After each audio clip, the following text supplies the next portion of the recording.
Was I wrong about Suicide Squad Kill the Justice League? Well, despite being the third most sold game for January, Warner Brothers has indicated it has fallen short of expectations. Mired in criticism before even releasing, this game was doomed to struggle from its very first public reveal. And before Season 1 has even started, many are claiming that the game is already dead. I continue to think that the game has potential, but it would have probably been better received if another studio had made it. It probably also didn't help that on the heels of being criticized as a fairly generic looter shooter, a live service shooter game like Helldivers 2 has skyrocketed on both PC and PS5. So, is there still hope for this game after all of the bad things it has faced and all of the bad review scores? Will the 20 months of planned content help turn the tide? That's what we will discuss today, along with the sales data, what Warner Brothers said, as well as the user scores and the engagement numbers. We're going to look at the completion percentages. The people that bought this game, did they actually finish it? Now, I put all of the good information right here at the beginning of the video, sort of in the form of a monologue. If you like this content, there's a bunch of ways you can support. The best way to support is to hit the subscribe button and the bell button and the like button, or consider becoming a member. If you click join and pick the $6 tier, you get into all of our extra members content, including the members only Discord, and it helps us do these shows every day. Well, it looks like Suicide Squad Kill the Justice League has a long way to go, according to more than just the review outlets and the players who didn't like it. Warner Brothers has officially stated that it fell short of expectations. And while some think that there is still potential for the game to make it and to turn things around, others are saying that the game has already flopped. So the first thing I want to do is look at what Warner Brothers said. I also want to look at where the game ranked in sales for January, but also I want to check in on the user scores as well as the achievement percentages for actually completing this game, because that will be a decent litmus test to see if there's a core audience that will come back for the future content. The second thing I want to do is look at the reactions. Obviously, a lot of people disagree with my take that the game, and, people think that it's bad, and that's fine. I have no ties to the developer. I have no ties to the publisher. I genuinely think this got a lot of scores that were seemingly dislodged from a lot of the praise and the reviews that seemed to like it, but then they gave it 4s, 5s, and 6s. And after rolling credits on the game, I actually have a theory as to what happened. I have my own thoughts on where this game sort of fell flat, and I think that's related to where the scores ended up. The last thing I want to talk about is what I think. I finished the game with my wife, and I've got my own concerns about the content loop and the value offer of new characters and story every season. I want to talk about the final 10% of the game and the ending and how it could prove difficult to connect people to the ongoing format. So first, what happened? Well, according to WB, according to Warner Brothers, the game has fallen short of expectations. Eurogamer reports that Suicide Squad Kill the Justice League has failed to meet publisher Warner Brothers expectations. During a financial call, Warner Brothers Discovery Chief Financial Officer Gunnar said that Rocksteady's recent release had, quote, fallen short of our expectations. But they weren't done. They see this as setting them up for a very tough year. This is more from the article. The executive did not share any sales figures for Suicide Squad Kill the Justice League during this call, but admitted it had left the company with a tough year ahead when it comes to year-on-year comparisons. Last year, Warner Brothers published Mortal Kombat 1 and Hogwarts Legacy, the latter of which became the best-selling game in the US for 2023. Now, generally speaking, I think they were always going to have a tough year comparing year on year to like 2023 when Hogwarts Legacy and Mortal Kombat both released, especially with how incredibly high the sales were for Hogwarts. And according to sales charts, it actually didn't look that dire for Kill the Justice League. There it is in the number 3 spot. It slept in the middle of Tekken 8 and Persona 3. Now, obviously, given how few big titles released in January, they were probably hoping to secure a higher spot. This wasn't exactly a stacked January. This isn't like February or March where lots of bigger titles are coming out. And even if the sales weren't enough to warrant further support and content beyond what's already planned, the greater question is, will there be enough players to come back and then also spend money? you have to consider that the game actually released on February the 2nd. So I'd be interested to see how far it falls in February, given word of mouth with consumers versus the reviews, because if you look at the user score averages across all three platforms, it ranges from 80 to 87%. And the achievement percentages almost perfectly mirror each other. Across all three platforms, about 35% of each platform has finished the game, which is a fairly strong number. Hogwarts Legacy ended up in headlines last year because this early in its life, only about 25% of the people had completed the campaign. Now that comparison's a bit unfair due to the larger amount of sales of Hogwarts, making it harder for that percentage to stay high, and it also had a very different content loop. Many players camped out in the Room of Requirement, and it stalled out their campaign progress. Also, keep in mind that games like Elden Ring, Red Dead Redemption 2, and The Witcher 3 all have completion percentages in the mid-20%. So that's pretty normal for popular games or games in general to not have incredibly high completion percentage numbers. So 35% is good, but that could be related to the fact that they didn't sell a lot of copies, so it's easier to maintain that higher completion percentage. So do the user scores and the completion percentage numbers represent a strong core of players? Well, it's certainly possible. The question would be, will they come back, and will they be spending enough money to subsidize a game with the free ongoing content model? So, what has the reaction been to all of this?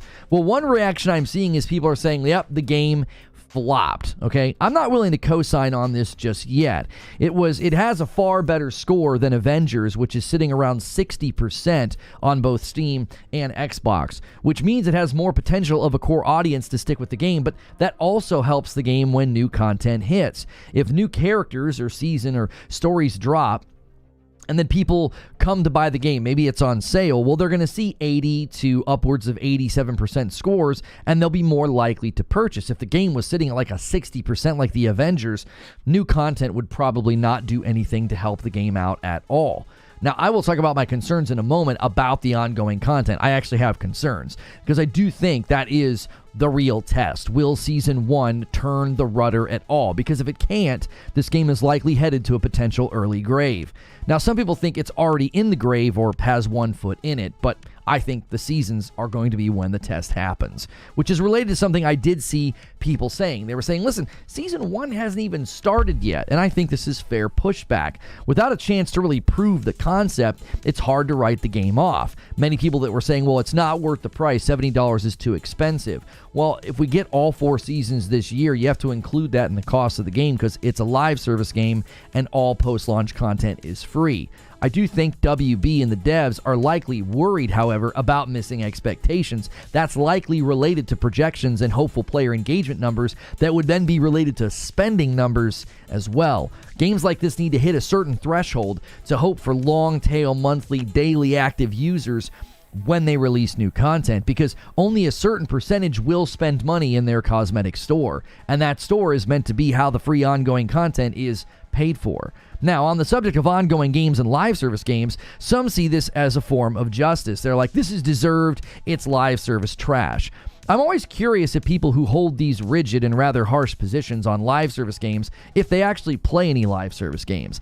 Folks also seem to conveniently ignore all the successful ongoing live service games in the market right now. There are huge MMOs like Final Fantasy and WoW, games like ESO and Diablo, even No Man's Sky has basically become a live service game with expeditions, and what about games like Destiny and The Division? And recently, the undeniable and unforeseen huge success of Helldivers 2. A game like Helldivers 2 simply would not work as a non-live service game. I've said this many times, bad games or bad decisions, or ultimately a lot of the times it's bad management, that is why games like Anthem fail. That's why a lot of these games don't make it.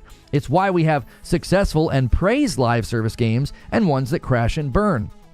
There are plenty of single-player games that launch and don't perform well or sell well. Nobody attributes that to them being single-player games. The response that I'm seeing is a lot of that. It's basically, well, it's a live service game and they're trash, and I just don't think that you can argue that. I think bad games are bad, and I think good games are good. The actual genre or style is not what's determining whether or not the game is good or not. Now, another thing I'm seeing people say that they felt like this game didn't turn out how it should have is they said, you ignored the fans. Look, I get where people are coming from, but I don't think folks understand just how impossible it would have been for them to make huge changes once they started receiving player feedback. Sadly, this game made foundational choices many years ago, and from what I could tell, they saw potential in the live service looter-shooter format. Likely because Fortnite, Destiny, even The Division was doing well for a while, and by the time players get their hands on it, well, it's too late. You're too far away from what long-standing Rocksteady fans wanted. And it was leaning into live service themes and gameplay mechanics that many games and gamers have just grown tired of. So this is a good time to tell you my thoughts on the game, because I have rolled credits, I have finished the game. Right now, I think the silver lining and the ray of hope is that the user data is pretty strong, right? The user scores and the achievement percentages show potential signs of life, but I do have concerns. First, I was headed toward giving this game a solid 8, right? This is not a Game of the Year winner. This isn't like an 8.5, 9, or a 10, okay? Just a nice solid 8. But it did slip to about a 7.5 after I rolled credits. The final 10% of the game felt incredibly phoned in, and I think it makes sense as to why some reviews sounded fairly positive and good as you read them, but then their overall score felt somewhat dislodged from the rest of the review. I think it's because as they were playing through the game and taking notes, there was a lot of good things to praise, but slowly, over time, not enough changes in the gameplay, the guns, and the boss fights, and it led to a Brainiac fight that I thought was awful. I had numerous bugs that made it less enjoyable as well, but even if everything ran smoothly, the Brainiac fight was literally just the Flash boss fight with a few added mechanics. With all of the mixed responses to the Batman and the Superman fights, I feel like the Brainiac fight was a nail in the coffin for a lot of players, because for me, it served as a terrible handoff to the end of the game, which is obviously a concern going forward. A lot of players were seemingly enjoying the game, giving it a good score, and a good percentage of people completed the final fight. And if they are like me, then the future seasons, even though they're free, well, they might not be all that inviting. Another concern I have is new playable characters. I really enjoyed my time with King Shark, but largely the differences between the characters might not be strong enough for a new playable character to matter. Yes, the Joker movement looks cool, but moving differently and having a new traversal attack and a suicide strike, while the guns all still largely feel very similar to each other, it might not have staying power. And that's the thing. The movement and the combat is great in this game, but I do think the characters and the guns need an overhaul if they want folks to go the distance. Yes, you can come up with some really wild builds. I know you can put in the time, but it all feels very homogenized, and people who are enjoying the game, they might push back and they say, well, you've not done the end game, you've not been grinding or investing in a build. Yes, because I didn't feel like I needed to do that or wanted to do that, and that's the problem. Somebody like me who was enjoying the game, I was having a blast with it. It was on its way to getting an 8 out of 10 from me. I enjoy looter shooters. I basically got to the end and I said, yeah, no thanks, I'm good. And I will admit Helldivers 2 played a role here, which is a huge challenge for live service games. Another game can snatch up my attention and the attention of lots of other players rather quickly. This is why battle royales are such a hard genre to break into. All it takes is a new season in Call of Duty or Fortnite and the player-based pendulum swings. So all in all, I don't think this was necessarily a situation where I was wrong about the game. I think it is good in what it set out to do. But the rough plane landing at the end of the game is why I think review scores ended up feeling very harsh, and why I ended up just disengaging with the game after I rolled credits. And maybe that works in the game's favor. Maybe a break and coming back for Season 1 is what they hope for. Given the depth of the endgame, I think they expect a variety of engagement styles. Some will wait for Season 1 because they want new story or a new character. Others are going to grind until their eyes bleed. I'll be honest, while I have my concerns, I actually think this game is a fighter, so don't count it out just yet. But that's just what I think. What do you think?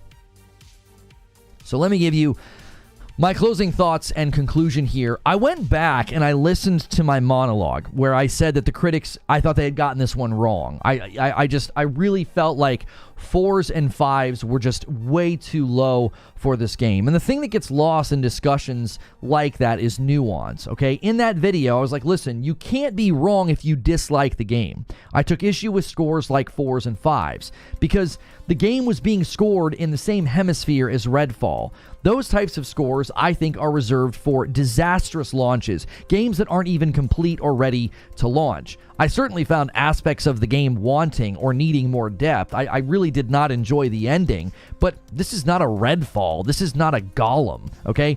It certainly had a better start with respect to the user score and the completion rate than a lot of other games. The bigger question would be, is there enough people coming back? The second thing I want to say is the true test of any live service game always takes place months after release. I've said this many times, the answer to the question is not technical but psychological. You can have a battle pass, cosmetics, and new playable content. That's all sort of technical. It's like, well, yeah, that's sort of assumed. You need that for an ongoing game. The question is, will people be drawn to it? And this is where my confidence in the game is weakening. They have a good foundation. They have a lot they can build on, but they can't just release new playable content or boss variants if it's going to be the exact same mechanics all over again. The final Brainiac fight definitely has me worried that they will do that, because I think this game shines when you have a lot of mechanics to juggle, but eventually you need something new. I think the cannon fights, where you have to like kill the enemies and throw the things at the cannon legs, I thought those were good. The Green Lantern fights, they gave me confidence that they can create fun arenas to sort of play in with lots of layers that require you to do lots of different things. But if the new content hits in Season 1 and we're doing the same things all over again, I have a feeling that will be the day this game hits the floor, if it hasn't already. Games like this can certainly make a comeback, but you need a core audience to do that. And I think if we're just doing the same mechanics all over again and the game doesn't feel like there's enough variety and variation between the characters, the guns, and the gameplay, you're going to drive your audience away.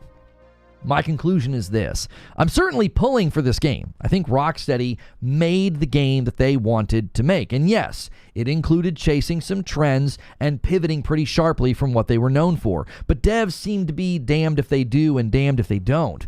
We heard a lot of this last year. You know, all the nominations for Game of the Year were just sequels. Gamers are consistently asking for something new. And to the point that even Avatar Frontiers of Pandora was very shredded and criticized because it was too similar to Far Cry. Just having similar or familiar systems and gameplay loop was enough to just write that game off. So Rocksteady completely shifts to their game style. They shift their approach. And yes, admittedly, they were seemingly targeting a new audience rather than their existing audience, which I think is exposing a growing trend in gaming. We are treating game devs like rock bands. We don't want the new album to sound like the previous album, but if it changes too much or it chases some trend, well, we think they've sold out, and then we don't like their latest work. It's a shared struggle for creatives. None of this makes Kill the Justice League a great game. It's just an observation about how fandom can start to work against creative effort. Creatives and game devs probably genuinely get to a point where they don't want to make another fill-in-the-blank game. It happened with Gearbox with Borderlands. They didn't want to just make another Borderlands. They didn't want to be known as the Borderlands developers, and they made Battleborn, which was a flop. And it seems to have happened with Rocksteady and the Suicide game. They didn't want to make just another Arkhamverse game or another Batman game. They didn't want to reboot or stay in that lane. They wanted to make something completely different. And the fans have answered. They don't seem to like it, but that doesn't mean there aren't new fans that could rally around the game and keep things going. But those are just my thoughts. Now it's time to hear your thoughts. So good morning, good afternoon, and good evening, guys. We got a full Monday for you. I wanted to talk about this with you because obviously Warner Brothers saying it fell below expectations. They didn't have a lot of competition in January, and they were the third most sold game. I think it's selling less than Tekken 8, especially since it's DC licensed property. That's probably a concern, honestly, for the future of the game. Now, we'll look and see if it dropped tremendously in February or if it held good position in February, because this game actually didn't even release in January. It would release on February the 2nd. So all of those sales that had it in third place for January, those were all pre-orders. That was, that's actually not bad if you consider that. But again, if it fell below expectations, the concern would be Warner Brothers says, yeah, you guys are only going for 4 seasons, and then we're EOLing the game. I think that's a high likelihood, actually. I think that's a high likelihood. I don't know. We've heard 20 months of planned content.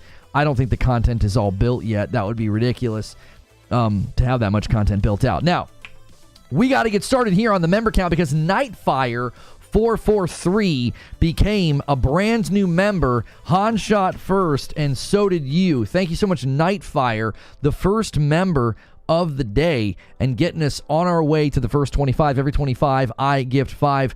COD Lover with a couple of super chats, a $2 and a $5. Vanilla Destiny 1 was better. 10 years for this. Why don't the boss battles have different mechanics? Yeah, I think that's fair criticism. Rich Rod with a 5 spot says, it's Callisto Protocol level of disappointment, but still a decent game. Although Callisto Protocol is better at being Callisto Protocol than Suicide Squad is at being Suicide Squad. Thank you, Rich Rod, for the 5 spot. And then Joker Quinn and Patrick Q both gift single members. Guys, thank you so much. We really appreciate that. We have had a nice rise in people paying for their own memberships. There's way more of you now at that $6 tier than ever before, so keep that going. Make sure and upgrade if you're a gifted and you enjoy the membership perks that you've been getting. Pick up that membership on your own. Make room for more folks to get gifteds. We had a really, really fun Friday night. We did a big community PvP game night in Helldivers 2. We made up a bunch of fun PvP games and played. It was awesome. It was only an hour and a half, hour and 45 minute stream or something like that. The turnout was great, and then we hang out with members after. It was so fun, so thank you guys for that. It's very, very low on Twitch. I'm not really concerned about a game like this being low on Twitch this many weeks after. That would be true of virtually any game. I don't think this game was ever going to be like a streaming sensation. That's not necessarily indicative of a game's success, but it does show a lack of interest. And if content creators aren't doing it, playing it, and they're not getting the results from when they do, they'll all stop playing it, right? Especially, there are people that were enjoying it and they were grinding, but I don't think mainstay folks who play these types of games were going to plant their flag in it. The consumer response and the reviewer response was so heavily negative that you would feel like you were wasting your time as a content creator. I got so much flack for being I think the critics got it wrong. I think the game is far better than the 4s and the 5s that we're seeing. I think anything below a 6.5 was just overly harsh. If you want to give the game a 6.5 or a 7 and be it's kind of lukewarm, I don't really like it, I think that's totally fine. I just think a lot of folks gave it scores that were just unusually low for a polished full game compared to the other games that land in those score thresholds 4s and 5s. I mean, my gosh, is this as bad as Redfall or Gollum? I don't think so. Snow says a lot of games don't grab on Twitch, but the longevity could still hold for those enjoying it. Yeah, and there are plenty of games that just don't do well in that environment, but I do think this game probably waned and fell on streaming platforms like that, because I do think the people that bought it seemed to like it. They completed it. I don't think there was enough of them. I don't. I think that the marketing killed this game. It killed it. Because when that trailer dropped and people were immediately critical, and it was getting downvoted on YouTube, and then they delayed the game, I think that kind of sealed the game's commercial fate. It was it wasn't gonna sell well at that point. Cause I said this in my monologue whenever I covered this, and I said that I felt like the critics got it wrong. I said that I think the reason the user scores are so good is because the marketing drove a bunch of people away from the game. So they just didn't buy it, right? The people that did buy it liked it because they're oh, that game looks like it'd be kind of fun. I think a lot of the Rocksteady fans just said, I'm not even going to buy that.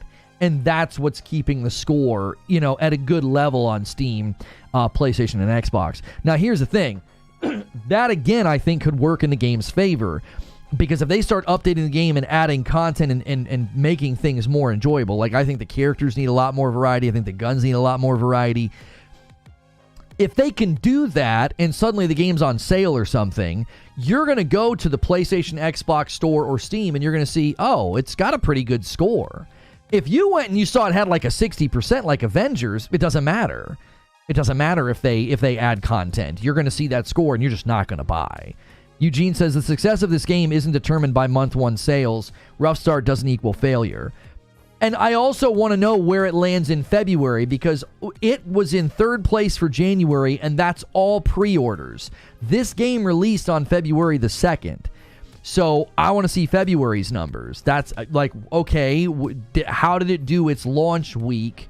How did it do during its actual launch month? A $20 tip from COD Lover says, enjoy hearing your opinion. Amazing job. I hope they make a Superman game. I think a Superman game would be tough. A lot of people want a Superman game, but I think it would be tough.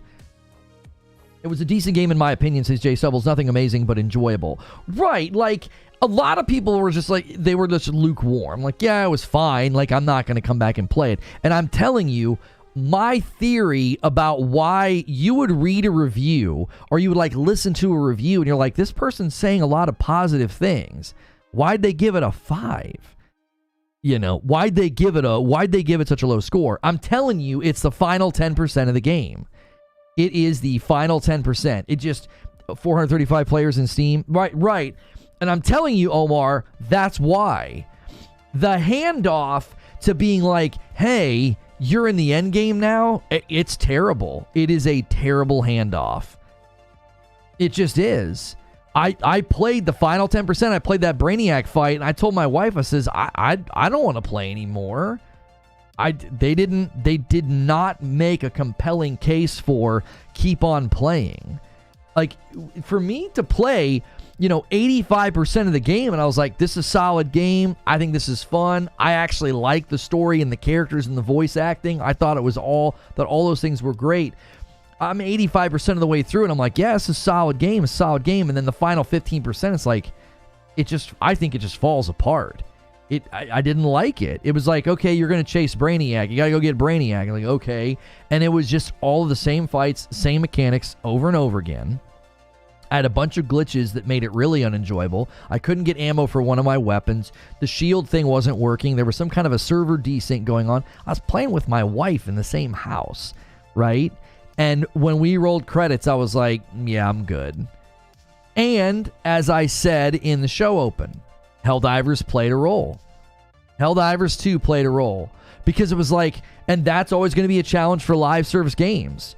You're competing for people's attention. And Helldivers 2 came out, and it's like, okay, I could do generic run and gun looty shoots in Kill the Justice League, or I could do the run and gun drop stratagems in Helldivers 2. Like, they're not the same game, but they're competing for the same type of player, I would think. Like, if you just want a mindless shooter that's fun, Helldivers 2 kind of walks in the room and just shoves Suicide Squad right out of the room. It's like, get out of here. Like, we're better, we're stronger, we're more popular, right? And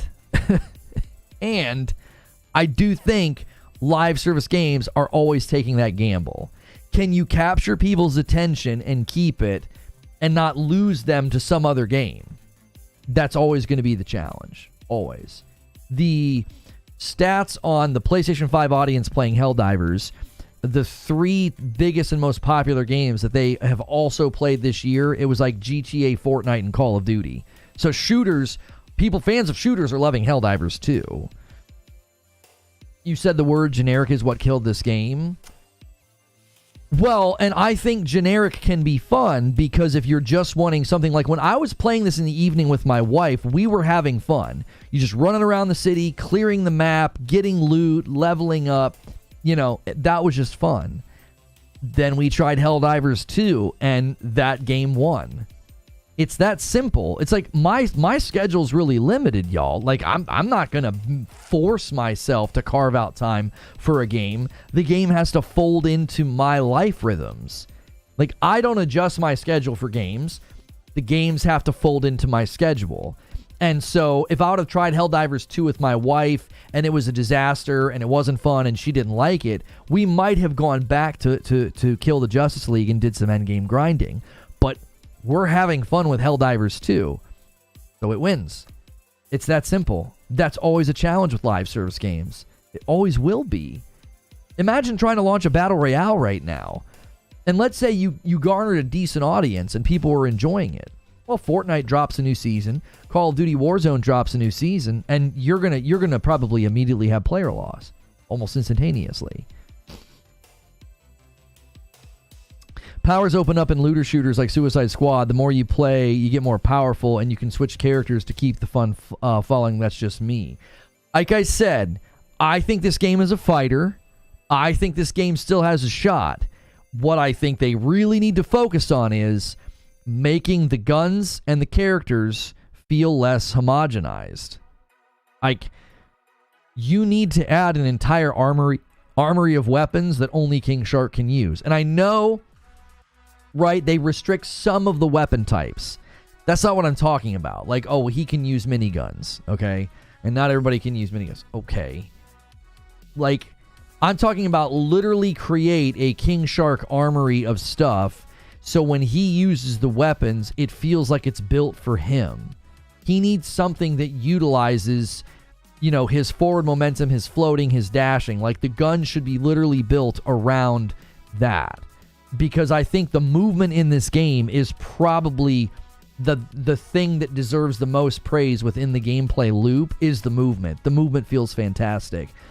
But I'm watching my wife play with I'm King Shark and she's Captain Boomerang, and I don't see our guns they're not doing anything that dramatically different. They just aren't. They feel very homogenized. So I have zero draw to be like, oh, well, I'll start working on my Boomerang now. His melee and his traversal and his traversal attack is different, but that's not really largely 80% of the time I'm using my weapons. Now, you can do builds where you're primarily using like grenades or melee or something like that, but a game that has this many weapons, you can't tell me that that's not meant to be the primary means of combat. It's the guns, right? It's a looter shooter, so the guns are a huge aspect of it. I think each character needs their own armory of weapons, and they need to feel very unique to the identity of the character. And that's when you would start to see people say, oh, the Joker's not just here. The Joker has his own armory of weapons. That's a whole new experience for me now. King Shark's a respectable choice. Yeah, I mean, I had the most fun with him. I felt like his movement was just really, really fun. The gunplay feels phenomenal, too. I don't know if it feels better than Helldivers, but it beats down Destiny, Borderlands, Warframe pretty bad. I don't agree with it beating down Destiny. Destiny is one of the best shooters in existence to this date. But I think it feels really, really good. I agree with that. I think you're going a little too far in your praise. Destiny, as a shooter, is... it's pretty good. Nightfire says they need to focus on powers, skills, and weapons that gear themed for the character. DC has too many unique, especially the villains, and the gunplay and the combat to feel generic. Yeah, give him like a harpoon or something. Yeah. Yeah, you could do things with Boomerang where, you know, he gets, if he shoots crits, I don't know, the bullets loop back around to him, and you're just kind of seeing them loop back around. I don't know, as long as he's airborne or something. Like, you could have guns like that where, again, you want the gun to feel unique to the character. And I think they failed in that regard. Yo, 26 months from Snow. I think its concept was a good idea, but it's not worth the cost if it's got no potential to keep running. Happy 26 months. Yeah, well, and I think Season 1 is the real test. Suicide Squad Kill the Justice League Season 1, that's the test. Can they get people to come back? Can they get new people to buy the game just on, like, word of mouth or seeing the character or seeing the content, right? The Two-Face storyline and the Scarecrow storyline, those could be good. And if that creates a little bit of that momentum, then each season could potentially help this game kind of slowly right the ship.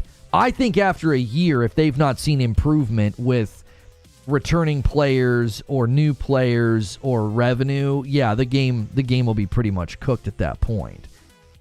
I think they can turn it around. I think the challenge is really going to be is the content and the character enough? Is the Joker and these episodes that they're doing, is it enough? And this game took 18 months to make. Maybe I would have hope. Dave says it won't last a year. You don't think it's going to make it? A lot of people think this game's already dead. They do. They look at the Steam numbers and this game flopped. It held decent on Xbox Top 50 for the opening week, and 35% of the people who bought it completed it. So, again, my concern is if those people are like me, right? They got to that final they got to that final 10% of the game, the 35% that beat it, and they all said the same thing I did. They said, I don't want to keep playing. I thought I turned the timer on. I did. Is it switching? I don't know if maybe I'm just missing it. Do you think Rocksteady has the game completed and a year from now the state of the game will feel like it should have been at release? I feel like Warner Brothers overlords killed the game with live service. I don't agree with that assessment that this was somehow they made them do a live service game. I do not agree with that assessment. I think this is a game they wanted to build, and I think they did the same thing that Naughty Dog did. All right. Great catching you. Stop by later. All right, Snow. Always good to see you. I think they fell prey to the... I've been calling it... Basically, I've been attributing it to Fortnite. I want to come up with, something, a way to say it. It's we'll just call it the Fortnite effect. Or, no, they fell under the spell of Fortnite.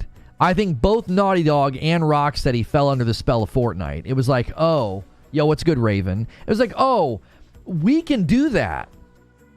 We can do that. We can make a game that is this sort of ongoing run around and shoot and have fun. I also think they looked at games like The Division and they looked at Destiny. There's a lot of influence from The Division, Destiny, and Borderlands in the loot systems of Kill the Justice League. There is. There's a lot. And so from my perspective, it's if they saw that and they started building this game back then and they made all those foundational decisions, that's why I think a lot of people don't understand how this game came to be. They're why did you do this? I don't think WB forced them. I think everybody fell under the spell of Fortnite and thought, oh, we can do that too. Because around the time that Naughty Dog announced that their thing was getting ripped out of The Last of Us Part 2, it was in the wake of Fortnite exploding. Fair point. I just feel like this is such an obvious miss from such a good developer. I'm finding it hard to believe, but it doesn't make it less true. Appreciate you. Yeah, no problem. Understand that when I'm saying that that's what Naughty Dog and Rocksteady did, I'm not defending it as a good or bad decision. I'm just saying it makes business sense that you would see the impact of Fortnite and think the industry is going to follow this. They're a trendsetter. We should chase this trend. There's money to be made here. Also, they're looking at it and saying gamers are liking this.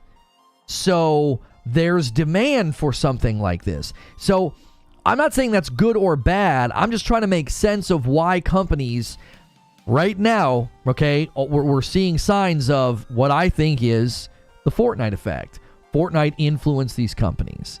So I don't think WB walked in the room and said, hey, we know you guys wanted to make a really great Arkhamverse game. We want you to make a live service game. I don't buy into that theory. I think my theory about Fortnite's a little bit more plausible. They started making this before them games like Fortnite, so you'd have to ask if they rebuild the game mid-cycle. What do you mean, Paul? Fortnite exploded in 2017 and 2018. That was 6 years ago. When do you think they started building the foundations of this game? When? 9, 8, 10 years ago? I don't think so. I think they were scoping out, potentially. I think they were scoping out the game, and I'm telling you, I think the same thing happened with Last of Us Online. They're scoping it out. They're in the early stages, storyboarding, who knows what, and then Fortnite comes on the scene, and they're like, "Wait a minute, we should be paying attention to this. Something's happening here. We could probably do the same thing. We could copy some of those ideas. We could do similar things. We could make a game that's ongoing." I don't think they were building the foundations of Kill the Justice League pre-2017 or pre-2018. Do we have concrete evidence of them starting this game or building building significant foundations for this game in like 2016, 2015? That's such a long time ago. What we know about game dev, I don't think they were doing a significant amount of the foundation that early. That's like, even with Anthem, they didn't do that. They completely screwed the pooch, right? They were like not building the game, changing the style of game, I think did they change engines? I can't even remember. They were doing all of that, and it was like 5 years before the game came out. Yo, Whiskey Neat with 13 months and a VIP. Morning, Lono and chat. Hope everyone's having a great Monday. Good to see you, Whiskey Neat. You think Rocksteady really said, let's copy Fortnite? No, I think you're oversimplifying what I said. I think they looked at Fortnite and said, we can do something like that. How do you not look at this game and not see the impact of Fortnite? It's a third-person, like, open area shooter. The influence of Fortnite is all over this game. From the way you navigate space to the way the gun, like the way you shoot. I mean, when we first saw it, people thought it looked like a Fortnite limited time mode. That's what people said. They're like, oh, it just looks like Fortnite. They're like running around shooting the purple orbs. When did Arkham Knight come out? Oh, is the assumption that they started working on this right after Arkham Knight's release? Arkham Knight released in 2015. The idea that they, as soon as Arkham Knight was shipped, you think they started building this game? I don't think so. I could easily see 2016 and 17 as either they were planning. Do we even know when they got the rights to do it? Did they have to procure rights and licensure from DC to do this game? I don't even know. Or were they already approved to just use DC property? In any case, them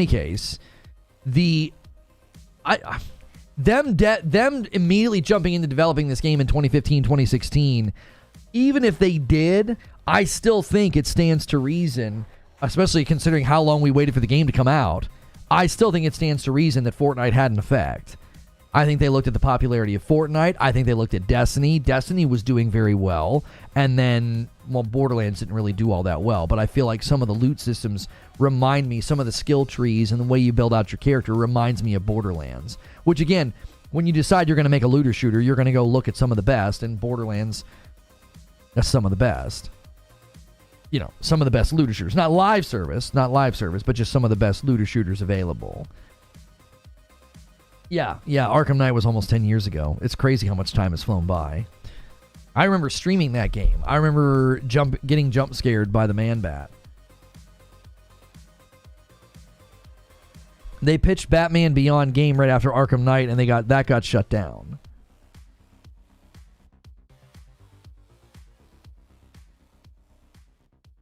I don't think they were doing a significant amount of dev work in 2015, 2016 on this game. And if they started working on the game around 2017, that's when Fortnite came on the scene. And then Fortnite exploded in 2018. That was 6 years ago. It stands to reason that 6 years ago, really popular live service battle royale game influenced this game. When you look at the character movement, when you look at the way the guns handle, it seems like Fortnite had an impact. And maybe I'm saying it incorrectly. I don't necessarily think that developers like Naughty Dog and Rocksteady said, we need to build our own Fortnite. I think they said, we need to build a game that's ongoing like that. They saw the money and the popularity, and they saw, wait a minute. I mean, look at the durability of Destiny 2. Destiny 2 launched and was so lukewarm in its reception from the core audience, and even Destiny managed to turn things around. Which also, we would consider Destiny 2's turnaround to be late 2018, when they sort of re-injuvenated the player base and people were happy and they made a lot of big changes. So 2018 was a big year for ongoing games. You had the explosion of Fortnite and you had Destiny improving itself. And these guys, as well as Naughty Dog, are thinking, why don't we make a game that's ongoing?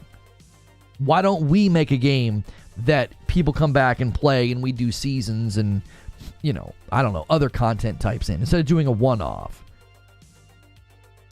Rocksteady had 8+ year gap in between releases. Naughty Dog got criticized for not announcing a new game in around 3 years after their last project.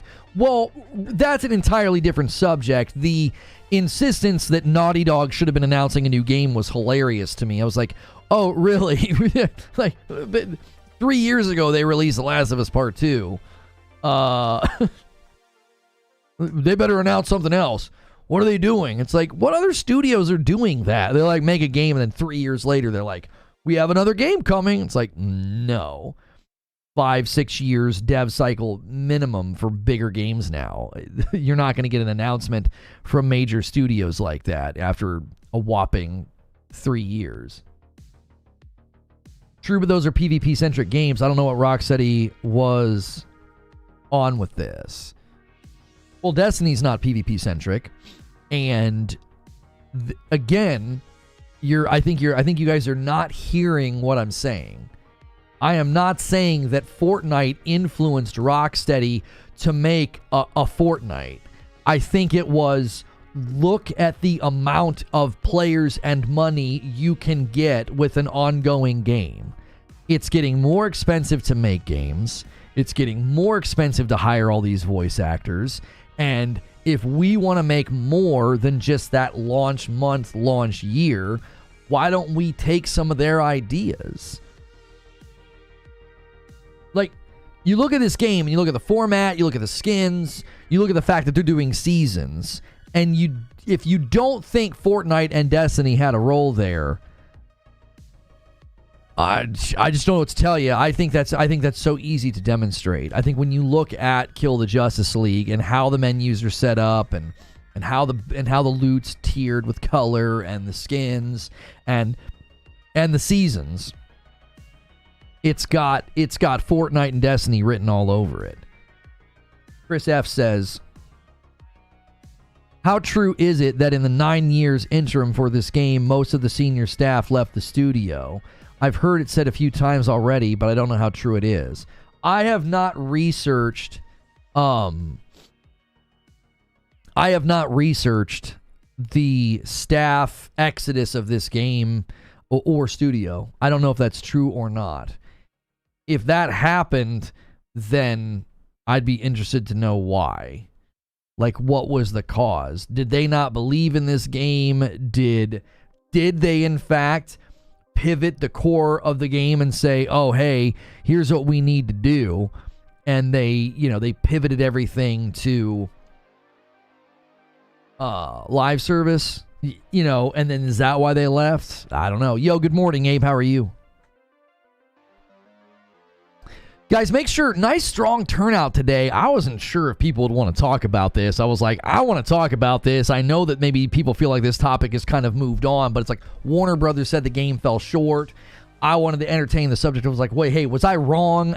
I did lower my opinion and score and confidence in the game, but I'm not walking back what I said. I still think this game was better than the scores that it got from a lot of the critics. I still hold to that. I think this game's somewhere between a 7.5 and an 8. It's not a 4 or 5. But if you're tuning in right now and you're enjoying the show, do me a favor and do all the things that help the show out. Smash like. It's free to smash like. Make sure you hit subscribe and the bell button. That's how you talk in my chat. Consider becoming a member or gifting some members. That is a great way to ensure we're able to do what we do here.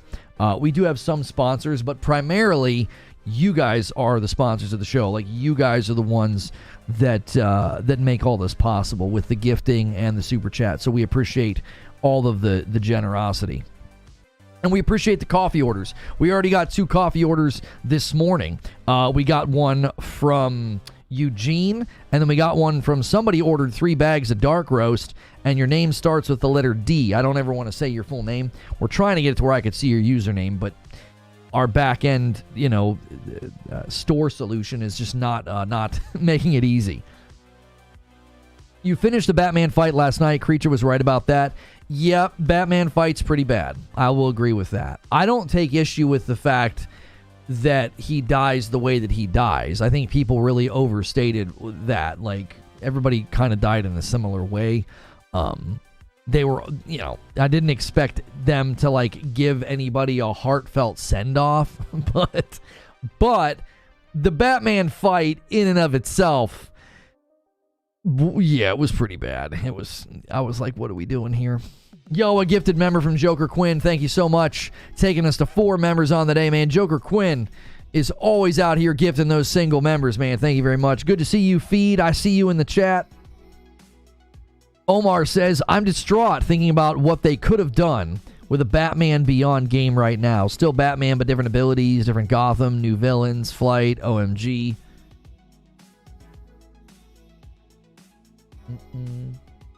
People tripped about Joel 2. Doesn't surprise me. Lono, did you see my suggestion about your coffee? I put it in the Discord. I thought it was pretty cool. It's in the Ask Lono. You made a suggestion about the coffee in Ask Lono.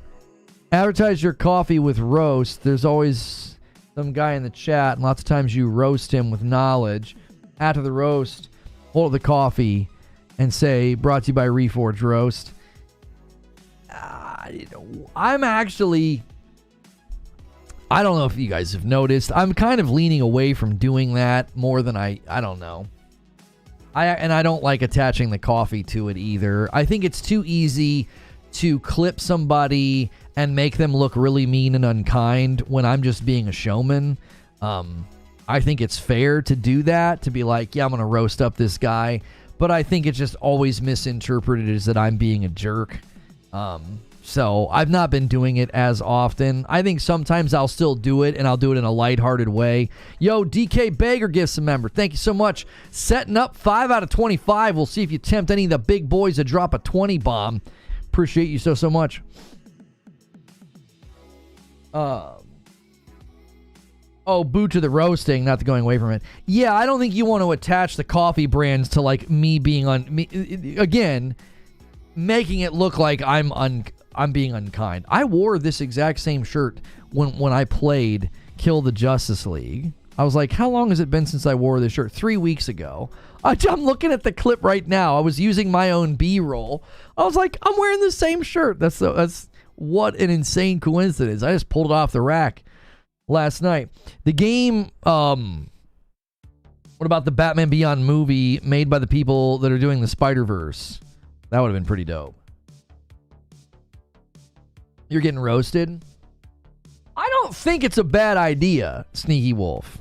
I just don't know if I want to do that, you know? I've tried to tone down the roastings. I've tried to make it more lighthearted and funny instead of, you know, me shredding somebody. You know, my wife has always said, you know, it's not impressive. She's like, it's not impressive. You have a microphone. She's like, a lot of the times it might even be a kid. She's like, there's nothing impressive about that. And she's kind of right. She's kind of correct. So it doesn't feel like fighting Batman, to be honest. I never use Fear Toxin in the Arkham games. I feel like a Scarecrow fight than a proper Batman fight. So The issue with the Batman fight, to me, I'm okay with them emphasizing the fear. I thought that part was fine. Like, as a lead up, if that led up to a good fight, then I would have been okay with it. What they should have done, this is always so much easier to do when you're not the developer. What I think they should have done is you have that fear element leading up, because I think it's a perfectly fine lead up. It's not a real fight. It's more of an experience, because being on the other end of fighting against the Dark Knight who's in the shadows, I thought was kind of cool. But what they should have done was, just like in the Arkham games, how he's always disarming everybody, right? You can use your grapple hook and like yank their gun away. I feel like he should have disarmed us, and it should have been a melee fight. It should have been a melee fight with mechanics of like he would hide, he would come out, you'd have to have good reflexes, you'd have to, be countering and all this different stuff. And then the only reason you would win is because there's 4 of you and somebody, I don't know, you'd figure out a way to trick him, or you'd figure out a way to, tangle him up. I think he should have disarmed us. Personally, I think that would have been better than like this really cool, creepy lead up, and then we all stand on a platform and just shoot at this giant, scary Batman creature thing. I don't know. But I guess the whole time we were shooting him, so then when we come out of the sequence, he's a bloody mess, Batman didn't have enough prep time? Yeah, I guess. People calling that game disrespectful, though. They either didn't play the entire story or they didn't pay attention to the Kevin Conroy tribute at the end. Well, the Kevin Conroy tribute is nice, but it's after like 45 minutes of credits, so I don't think a lot of people saw that. I also think, again, that the fight against Batman should have been more about the fear element's fine, but he should have disarmed us. That would have been a classic Batman build, and the evil Batman would have been ego-driven and be like, you think you can fight me, you think you can go toe-to-toe with the Dark Knight? And that would have been what ultimately led to his downfall. Because it's not really him, right? So you could have had a very different interpretation of Batman not calculating appropriately. I'm outnumbered by 4 people. One of them's a god. One of them is a shark that could, break my bones if he got a hold of me. So that fight was pretty bad. Yeah. I thought the Flash fight was fine. I thought the Green Lantern fight was fine. I thought Batman and Superman were pretty bad. They just weren't very good. Batman probably being the worst fight. And then the Brainiac fight, to me, the reason it was bad, it was like, it was just all the same mechanics. All the same mechanics leading up. It was chaos and glitchy and buggy leading up. And then we get to the actual Brainiac fight, and it's just the Flash fight again. It was the same mechanics. I was like, what are we doing here?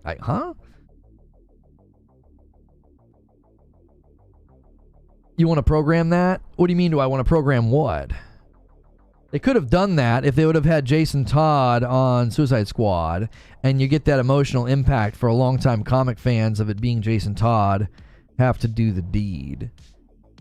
Well, I don't think the tone of the game was ever meant to be an emotional send-off for any of the characters, other than maybe Wonder Woman. I don't. Yeah, I don't think that they ever were going to give people like a heartfelt salute when somebody died, when one of the Justice League members died. It wasn't meant to be like that. At the end of the day, when you had to sell a game to someone for $70 by saying that the game has potential, it's a fail versus Helldivers 40 is fun right now.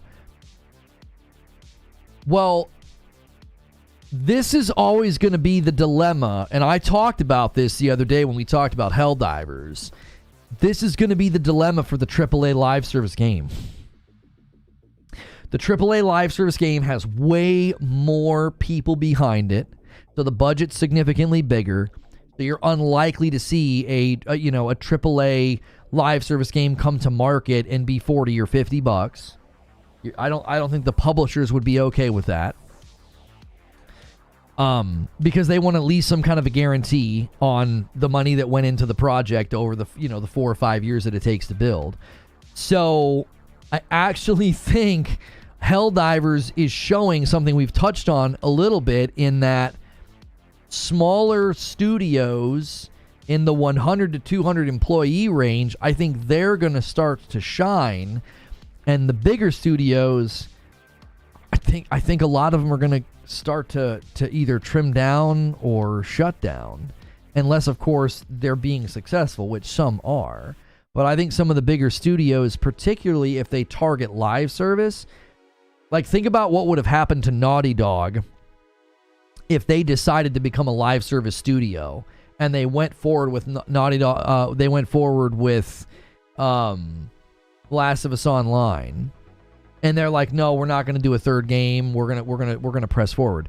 Well, if the game fails, because again, the AAA budget that would have gone into it, and their notoriety, and the recognizable brand, and you charge full price, I think that's a really hard sell in the market. I do. I think Helldivers kind of made it, it's having an impact. It's like, okay, not only do you have free Battle Royale games, now you've got a game that's got some substance, it's got some identity, it's $40. And then you've got games like Kill the Justice League. Now, if other live service games from AAA studios start to come out in a similar vein, that's like $70, and they're going to do free ongoing content and seasons and all of the rest, you're going to have the same mindset from people. Gamers are going to say, I don't know if I want to spend $70 on a live service game, because I apparently won't get all of my $70 worth until, 12 months from now. Because that's the discussion about the price point of Kill the Justice League came up in my previous monologue. And a lot of people that were praising the game on Steam were like, it's a good game, wait for a sale. It's a good game, wait for a sale. And it's like, well, okay, but will you be able to look at 4 seasons, 4 new characters, a bunch of new story, new playable environments, all no FOMO, all available? At the end of the year, when all that's in the game, are you still going to say, yeah, $70 was too expensive? But that's the problem. Consumers think about what's right in front of them, and at some level, as you should. Like, I paid for this, and this is what I got. I don't care that you're going to give me content for the rest of the year. Like, this is what I'm looking at right now. This was the value transmission. Yes, the value proposition is a longer tail, but the consumer doesn't think like that. It's like, I spent $70 and this is what I got. That's going to be the challenge of the AAA live service game, is you've got to convince people to buy the game at full price, and you know that you're basically selling them a foundation. You're not selling them the entire house. The rest of the house is coming. You're not going to like nickel and dime them. Like, Justice League isn't going to do that. They're not going to start charging you for seasons. I mean, that would be a nightmare if they tried to do that. Parasito says, could also see game studios completely misinterpreting this and trying to make games with even bigger worlds, trying to pull a Todd Howard with 4 times more crap and shooting themselves in the foot. Right, going for the quantity aspect. If you need to change 12 plus things to make it good, it's not a good game and it failed. Who said they need to change 12 plus things? I'm not sure what you're responding to. I'm sticking to my guns that the Justice League members besides Wonder Woman were clones. I mean, there is going to be some kind of a rug pull. We didn't kill the Justice League, by the way. There is going to be some kind of a rug pull. Now, I don't know if that means we end up getting to play as any of them. That would be an interesting twist. I don't know if they're going to let you do that. But I definitely think they're going to say, surprise, like, we didn't kill everybody. We didn't kill any of them. We killed Brainiac's Justice League. Like, he made them. He kidnapped them, and he made them. And I don't know where they are, but they're not around, or at least they're not the ones that we killed. Clones are the other multiverse versions, maybe. Well, we know there are boss variants coming of Superman and Green Lantern. The worry would obviously be those will be the exact same fights. That I think that will kill the game if that's what ends up happening. But I do think that they're going to go the route of the Justice League we thought we were killing is still alive. They maybe end up helping us. I don't know. I don't know if like we're also maybe in an Elseworld the entire time. We're in some Brainiac's version of reality. There's so many things they could do. I think from the very beginning, they plant plenty of seeds to make you think, are we really doing this? Like, is this really happening? Is this all an illusion? Is this all Brainiac's big game? I think criticism should more so be, if you need to change 12 plus things and then you don't, then it's a fail. Cyberpunk changed quite a bit, and we praise the final product for it. There are people that to this day, though, will dig their heels in on Cyberpunk's redemption arc. They will. They'll dig their heels in and say no. They refuse to play and support it, right? I don't even know if...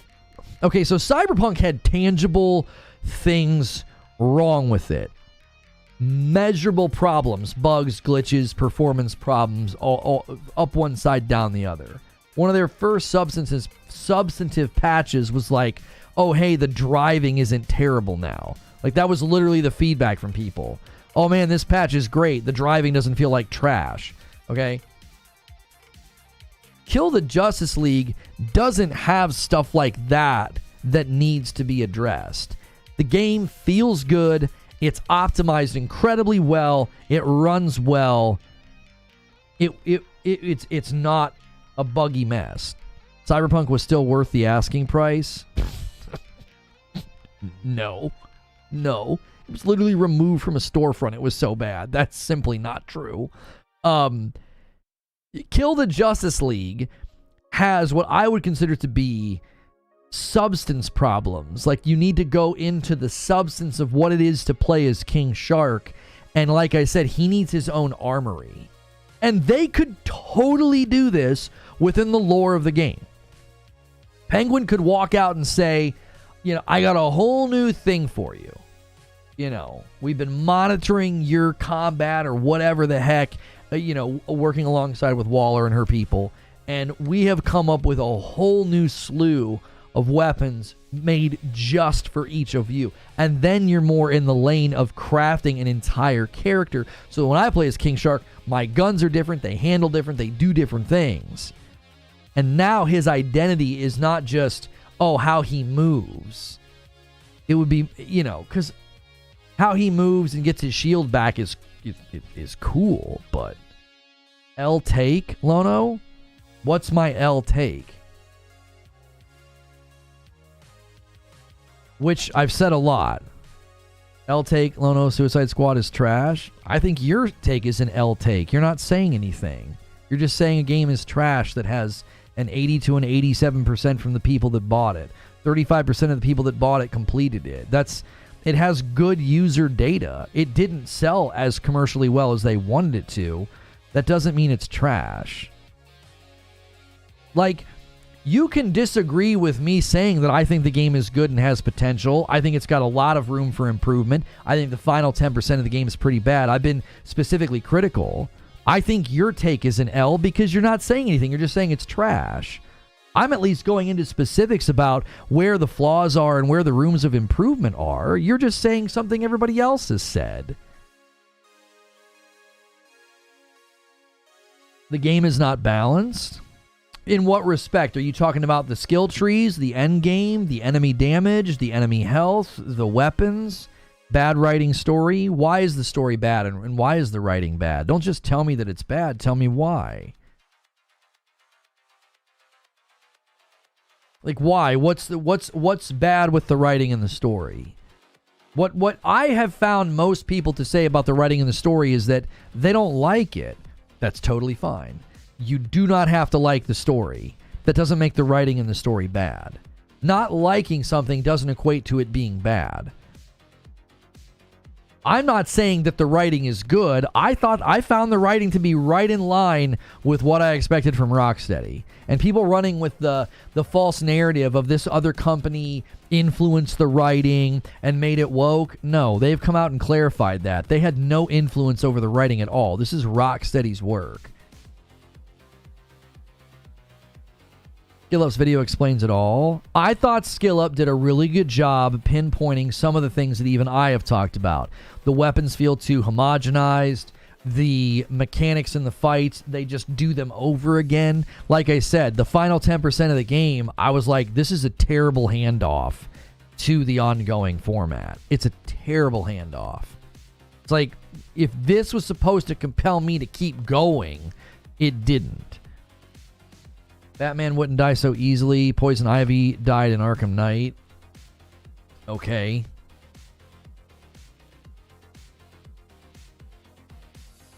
Do you see why I say, like, why do you think what you think? Like, you say my take is an L, but again, I don't feel like, it doesn't feel like what you're saying is something we haven't already heard. Like, well, Batman wouldn't die so easily. The game is called Kill the Justice League. Like, you were gonna kill the Justice League. But if you pay attention, you're probably not killing the Justice League. Because of the context and because of the setting, it's probably not really happening. I will say, Lono, you're kind of describing why it isn't a good game. Most of your issues with it are pretty big. I think somebody could look at all the criticisms I made and land in that category, Kaiser, and say, yes, that makes it a bad game. I didn't feel those things throughout playing. What those things have done is they've worked against me wanting to grind the endgame, Kaiser. Do you see the difference? There are people that got like halfway through the game and they said everything I said. The guns are too homogenized, the characters all feel the same, or they don't feel different enough, or whatever the case may be. And they checked out about halfway through the game. I was perfectly fine with it. I was like, it's fun. It's a knockaround game. It's a mindless knockaround game. I can play co-op with my wife. I'm having a good time. What my criticisms are about is, this is why I don't want to go grind. Because I don't feel like the needle on my experience is going to move that much. I'm generally just going to be doing a lot of what I've already done, grinding for guns that feel like guns I've already got, to make my character stronger in ways where I already feel that strong. Because it was fun, I get that. Pong is fun too, if you know what I mean. Right, but fun is subjective. What I'm saying is that depending on the value system of the player, they might see the homogenized weapons and the characters and mentally acknowledge it and be like, it's not affecting my game. I'm having a fine time. It's not negatively impacting their experience. It didn't negatively impact my experience until it was time to go into the end game. And then I said, no, you didn't do enough with the characters, the weapons, and even the mechanics in the fight at the end. It was just the flash fight mechanics all over again. So what I'm telling you is, it's not a matter of like, oh, is it trash or is it amazing? It depends on the player. Like, there are plenty of people that play this game and they have no idea any of the stuff that we're talking about. They just had fun running around playing the game and shooting. Because again, it's a very optimized, very, very well oiled machine. Like, it really delivers, I think, on that promise of like, you're going to run around, you're going to fly around with really fun traversal, and you're going to fight enemies. And like, it just delivers on that. It feels great. It feels good to be in the game. Now, if they want to take, I've always talked about the reason some games really appeal to people, and I think this is why Destiny has done so well for so long, is there's depth beneath the simplicity. So you can play Destiny 2 in a super simplistic way, or you can really, really craft a build and do endgame content and nightfalls and raids and dungeons. So there's this depth underneath the simplicity. Right now, Kill the Justice League has the simplicity. They've got that in spades. It's a very, very straightforward game, and it just feels good to slam the ground and fly around and shoot. The depth beneath, it doesn't change enough. It doesn't impact the characters and the guns enough. It just sort of feels like yeah, I've already kind of got guns that do that. I've already kind of played these encounters. If they would have created, and this is again what you should think about if you're going to try to do a baton pass from your base game to your ongoing content, you have got to build the bridge between the two. It's like what we should have been doing fighting Brainiac is we should have been crafting newer weapons or better weapons specific to our characters. Okay? What they should have done is give you a sample of the end game. So you start crafting guns and weapons and things specific to your King Shark or whoever. And then you take that into the Brainiac fight, and the Brainiac fight's different, and there's new mechanics, and there's new things for you to do. Well, what that does is that says, oh, I just got to do this for the first time, and it was fun. I would like to do more. That's not what they did. You get to the end, and you do the same fights, the same events, and the same mechanics, and it's like, okay, apparently this game's not going to expand out into new territory. We're just going to literally do the same thing we've been doing. And I think that, again, is where the game failed to take the baton and hand it off. The handoff to the end game didn't happen for me. It was like, I think they overwhelm you with loot, and that's part of the problem too. Like, we could break down every single system and talk about what they do wrong. One of the things that games like Destiny and Borderlands do a really good job of is, well, maybe not Borderlands 3. Something that Destiny always did a really good job of is, and I actually think they could have improved upon this, was by the time you're sort of getting handed off into the end game, legendaries and exotics are now what you're chasing. And the mistake that Kill the Justice League made was you are getting showered with so much stuff. It's sensory overload. It's like, yeah, here's some blue, here's some green, here's some this, here's some that, here's some yellow, here's some orange. Now there's pink weapons and there's red weapons, and you're like, I don't know what any of what's better. I would just look at the green arrows, right? What they should have done is they should have made a very, very clear break that by the time you got to Brainiac, there's this whole new class of weapon that you're either building or farming or something. And that becomes the thing that really changes your experience. Because a lot of the times, that's what you feel is you get a taste for, oh, purples are dropping now. Oh, exotics can drop now. And now that's the thing you're chasing. So you're still running the same content in Destiny, whether it's a strike, a nightfall, a dungeon, or a raid. They're all very similar. You run into a room, you kill ads, you satisfy a mechanic to get to the next room. There's mini bosses, majors along the way, okay? So you're doing the same thing, but now there's like this new suite of loot that can drop.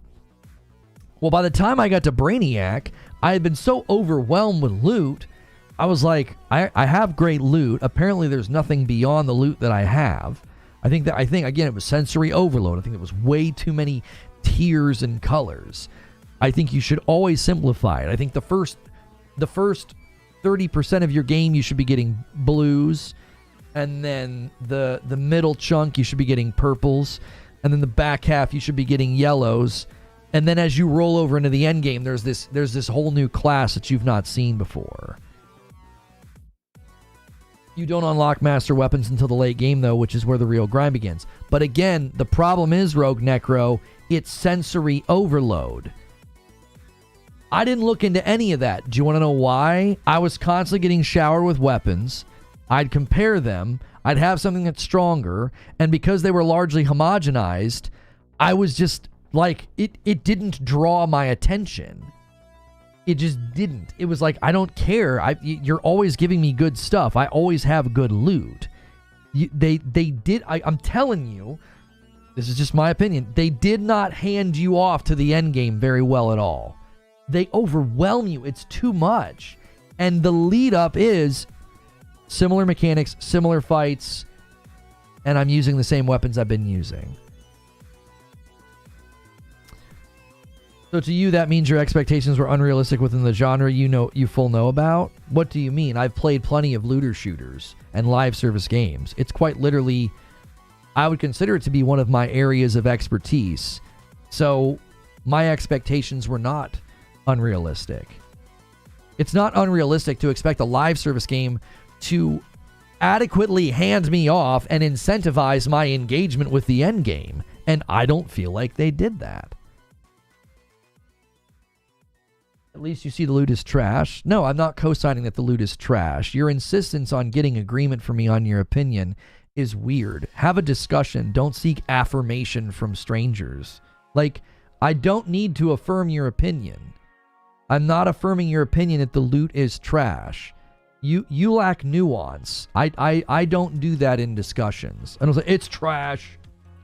No, I've gone into detail as to why the loot system needs improvement, as to what they could do to make the loot system better. I've not once said anything to indicate that the loot is trash or that the loot system is trash. Borderlands didn't do that either. Borderlands wasn't a live service game. Borderlands was a linear loop game where you play and then you play through it again. They mimicked the Diablo format of like, now it's time for playthrough 2. Now it's time for playthrough 2.5. And then with Digistruct Peak, they did the OP weapons. They introduced a whole new threshold of potential power, but it was still just a spiral staircase. You were just getting stronger to get stronger to get stronger to get stronger. I have them weapons. It's called Bane Gear and Synergies. Right. I'm telling you, they didn't do a good job of handing people off into that. Why? Because the weapons all feel homogenized and you didn't utilize any of it in the game. There should have been a turning point. The final 10% of the game should have forced you through gameplay that introduced like a whole new depth of weapons for the characters themselves. Like, I think King Shark needs his own armory of weapons that really make him feel like his own. Because this is the trick that would have worked so well, is that if up to that point you largely felt like the characters and the guns weren't all that distinct, and then all of a sudden they flip this corner on you, and you're like, oh, now King Shark has his own arsenal. Now there's all this depth, and there's all these different things I can do with the weapons, and I have to do this to fight Brainiac because there's new mechanics, there's new enemies, there's new whatever. But they don't do that. The final 10% of the game is you fighting the same enemies you've been fighting, the same mechanics, the same events, and then when you fight Brainiac, they couldn't even be bothered to come up with a new fight. It was the mechanics from the Flash fight. So that's the window of time where you're supposed to like change stuff up and make it feel like, oh, I'm just now kind of getting to the end game. I'm just kind of getting to the real grind. Generally speaking, that's what the end game is supposed to feel like. It's like, oh, this is the real grind. All of that was just sort of the preamble. They were just kind of setting the table. This is the meal. They kind of set the table, and then just kind of kept setting the table. So when the credits rolled, I was like, I'm good. That was a fine experience. That was okay. The totality of the game was a fine experience. I didn't think the ending was very good. The story ending was cool. The gameplay ending was not. I actually thought the story ending was totally cool. I liked how they set that up. That was intriguing. I was like, oh, okay, this is how they're setting up the longevity of the game. That's pretty neat. Gameplay-wise, I felt like they did a very poor job of establishing the end game. And I think that's a problem. I was enjoying the game. I like looter shooters. And they didn't convince me to keep going.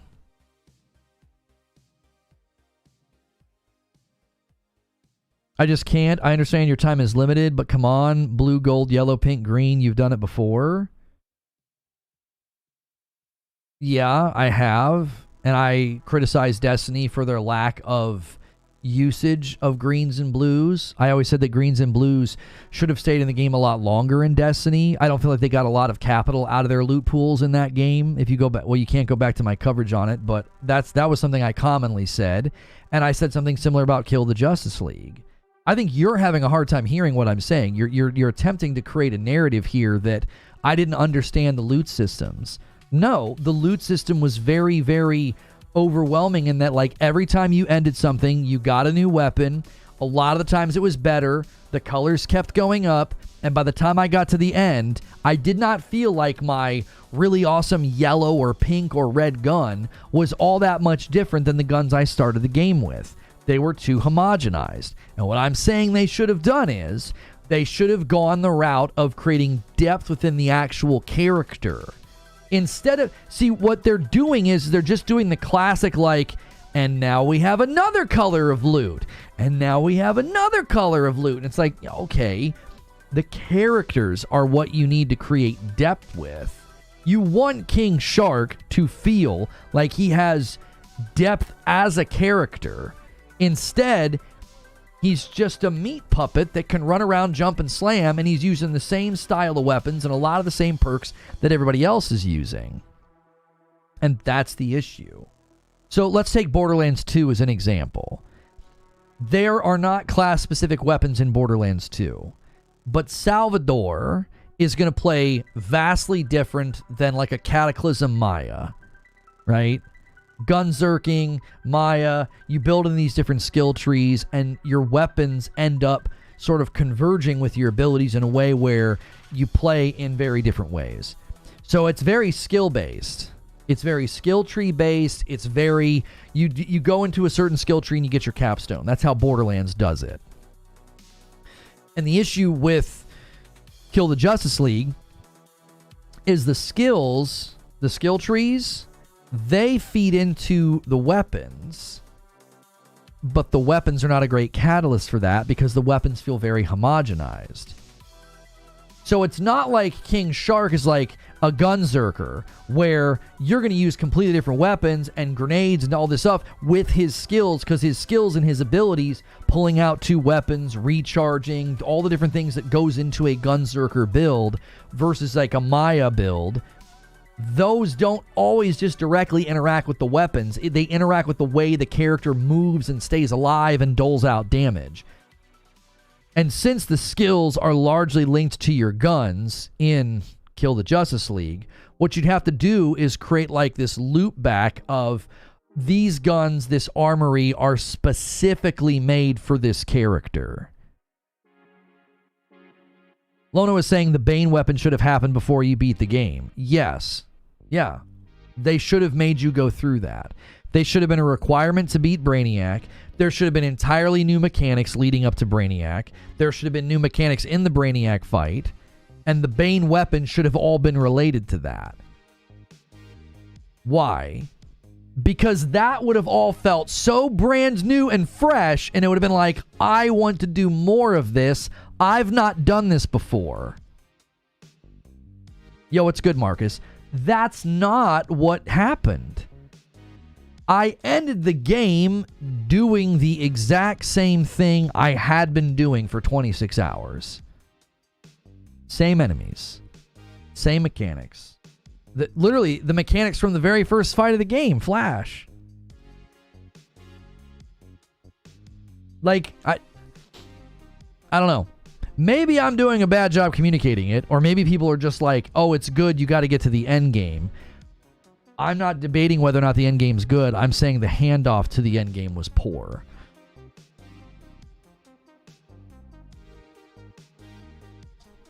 The handoff to the end game was poor. And if your live service game can't do that, and another live service game comes out and it's fun and people are playing it, that's a huge challenge. That's a huge challenge. Because a game like this is going to live and it's going to die on players coming back and players spending money. And if a bunch of people rolled credits and they felt the way that I felt, then this game's going to have a short shelf life. That's why I feel like early reports on the game were so down on it. Well, I theorized that the final score of a lot of reviews, it feels almost dislodged from a lot of what they say. Like, you'll read a review, and there's like, they say all this good stuff. And they talk about the game, and it all feels very, very good. Nothing great, no excellence in grandstanding, just like they're saying good things, they're saying nice things. And then they're like, 5 out of 10, 6 out of 10. And you're like, whoa, what? I'm telling you, it's the final 10% of the game. Yeah, I'm telling you, that lead up to Brainiac and the Brainiac fight made everybody go, It plummeted all the scores. I'm telling you, that's what happened, because that's what happened to me. I was like, we've been doing all this for that. That's the end. That's what we did. That's what we did. That's why we would read the reviews and we would listen to the reviews, and we're like, everybody's talking about this game like it's a pretty decent game, and then they're giving it a score lower or the same as Redfall, and it was like, what the How's that even how's it even possible? Redfall was terrible.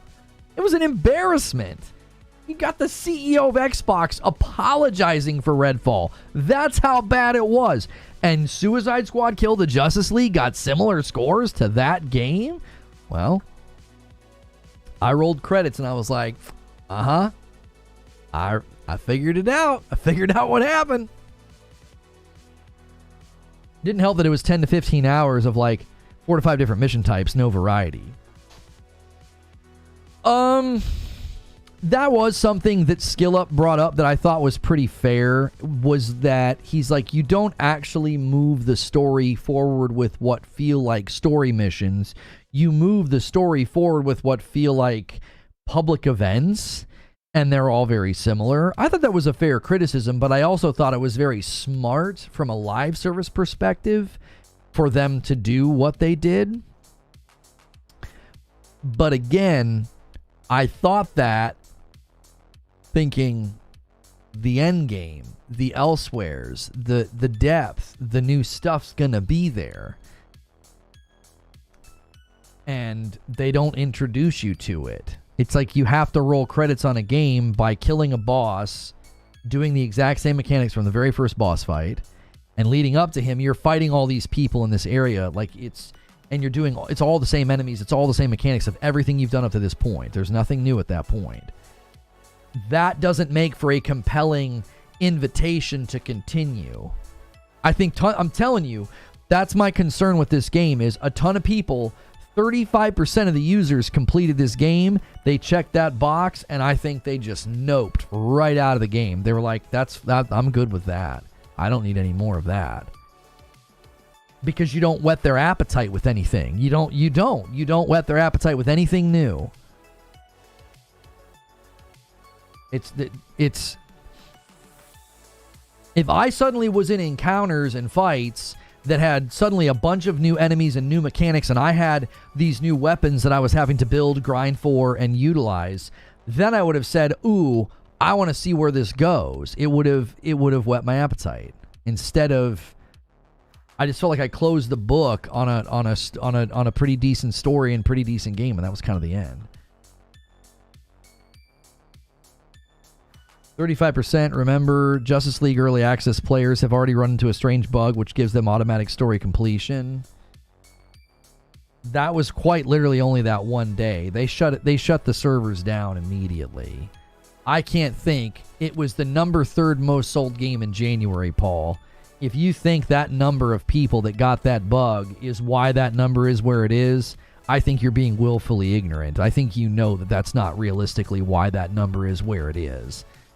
They shut down the servers almost immediately when that was happening. And that's why everybody was so angry. They couldn't friggin' play that first day. And the number of people that are trying to play that many days before the game releases, I just don't think it's a quantifiable number of people that, oh wow, it's so high because people got a bug that gave them the trophy. I don't think so.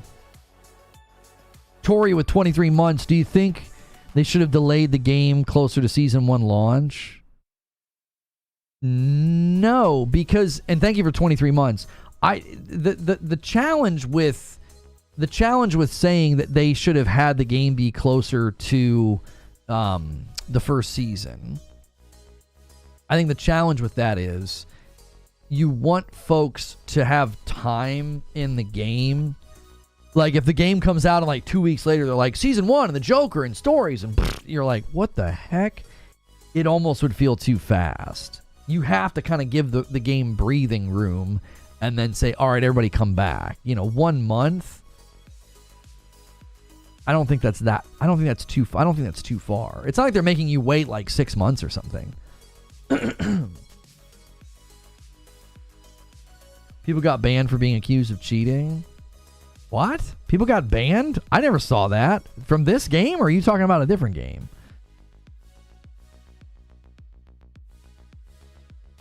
It was not the third most sold game in January. That list you're looking at doesn't have Palworld on it.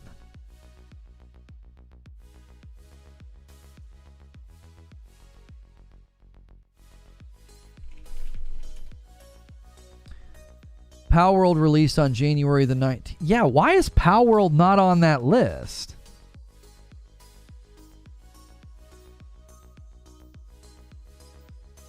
Oh, this is PlayStation. Well, there were 2 reports. There were physical and full game digital purchases for both PlayStation and Xbox. Can you even buy the game on Xbox? That's why these reports don't have Palworld, homie. They're looking at physical and digital console downloads. So if you're looking at the actual all games and all downloads, then yeah, Palworld would have been, I would assume it would have been number 1, given how well it sold on Steam.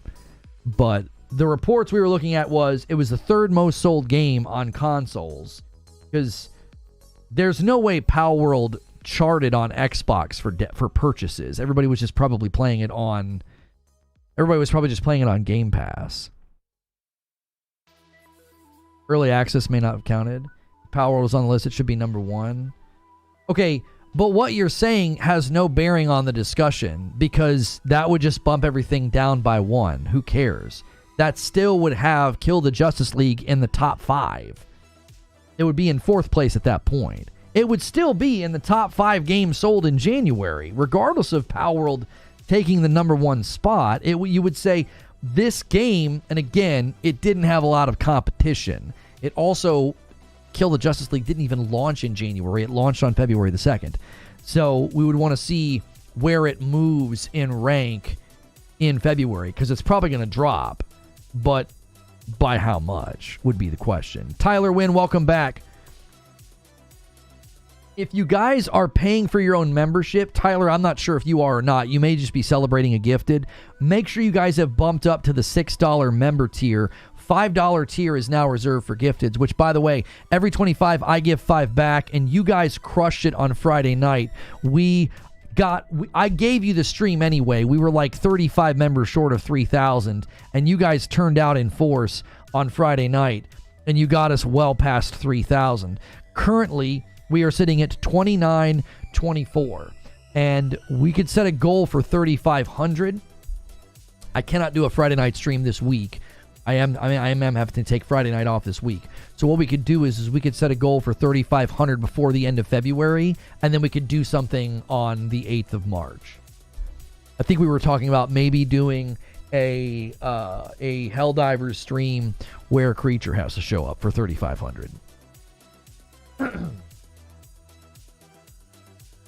Not arguing against how successful the Suicide Squad is, just saying Palworld in terms of sales should be number 1. Right, the only reason we referenced the sales charts was to say it did decent on the sales charts, but according to Warner Brothers, they said it fell below expectations. I wasn't trying to say, and I made this very clear in my monologue, I was not trying to say, oh, this game did great. I was saying, even in the number 3 spot for January, it fell below expectations for Warner Brothers, because I think they expected this thing to be close to number 1. Well, maybe not. It wouldn't have outsold Palworld, but they expected it to be a lot higher because it's DC property.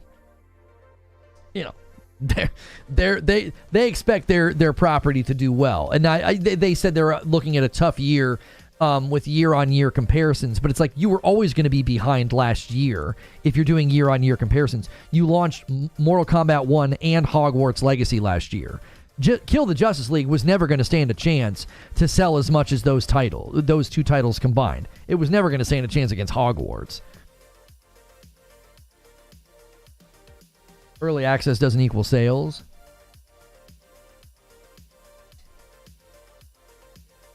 You can buy it on Xbox. Okay. You can buy it for $26.99 with Game Pass or $29.99 without Game Pass. I would hazard a guess that it didn't chart sales-wise on Xbox because most people were probably just playing it on Game Pass.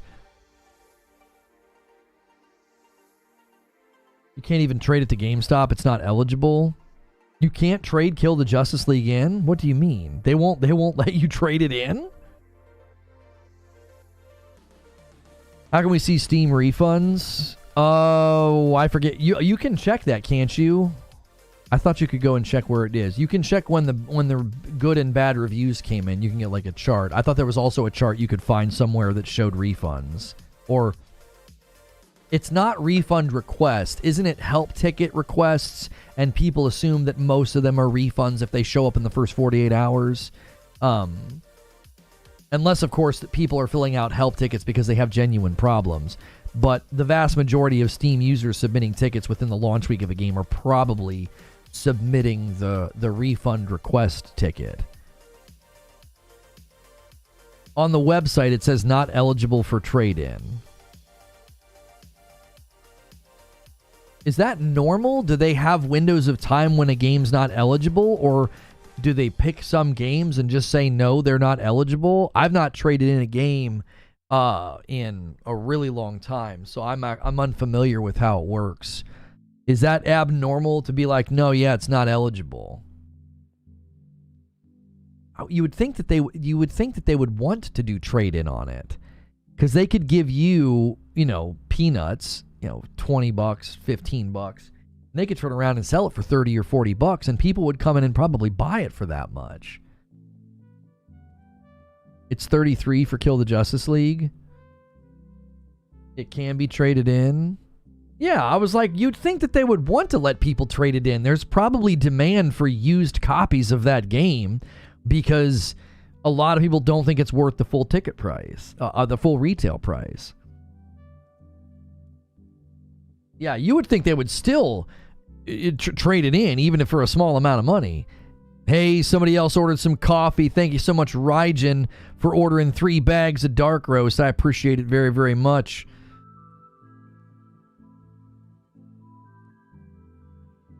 And guys, I am doing a second show today. In about 30 minutes, I'm going to be sitting down with Kirk from What's New Video Games, and we're going to be discussing, are exclusives bad? Exclusive games are bad. They're anti-consumer. That whole dialogue has gotten a new resurgence over the weekend, and we're going to be talking about it. Okay, you can trade it in. I have a screenshot right now. You can trade it in for $33 in store credit or $23 cash. So that's a false story. I don't know who's saying that, or maybe your website's glitched, or maybe your region's glitched. I don't know. Krayos comes in with a 10 bomb of gifted members, getting us right back up into the 3,000 members, 3,005 members total, thanks to Krayos.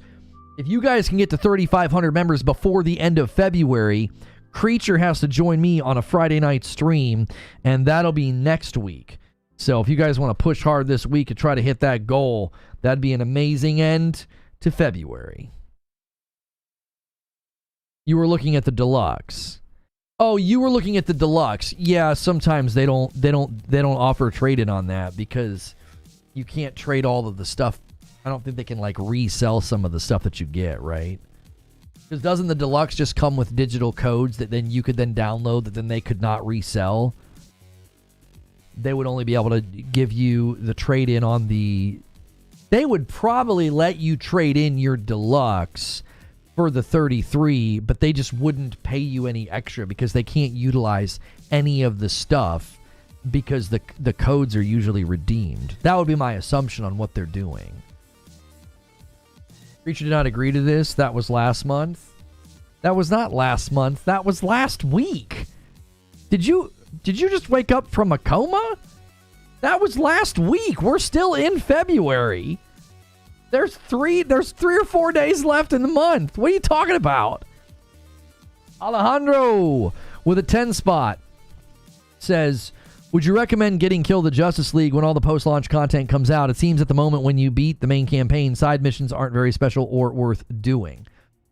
If you like grinding, you know, you can go check out 30 and Still Gaming, 30 NSG. And he's covered a lot of the endgame grind. And if that's the case, then, you know, if you watch that and think it's good, there's tons of game right now to play. Like, there's a lot to do in the game. February's over? No, it's not. No, it's not over. What do you mean? We're in a leap year, you dolts. The month goes until Thursday. Friday is March. What do you mean it's over? We practically have a whole work week left in February. February's over. Yeah, it goes until Thursday. I'm gonna give it 2 or 3 seasons, then I'll scoop it up on a Steam sale. Well, I actually think that's fair. Honestly, if you wait for the seasons to be in there, you'll get a lot of content and probably for less money. It's over. It's over. Are you guys like memeing? Why are you saying it's over?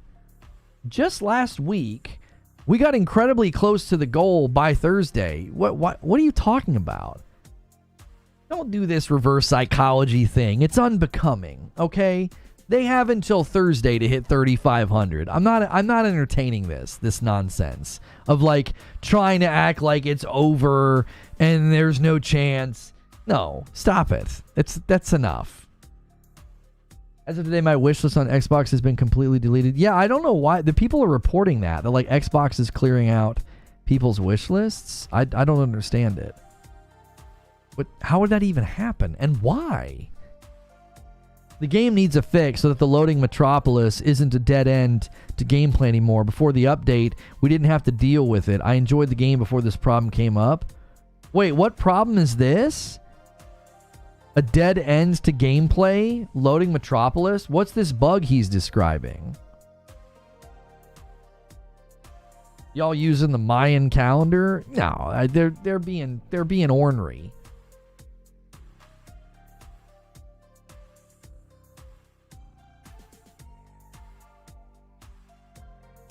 Praise the sun. They have wishlists on Xbox?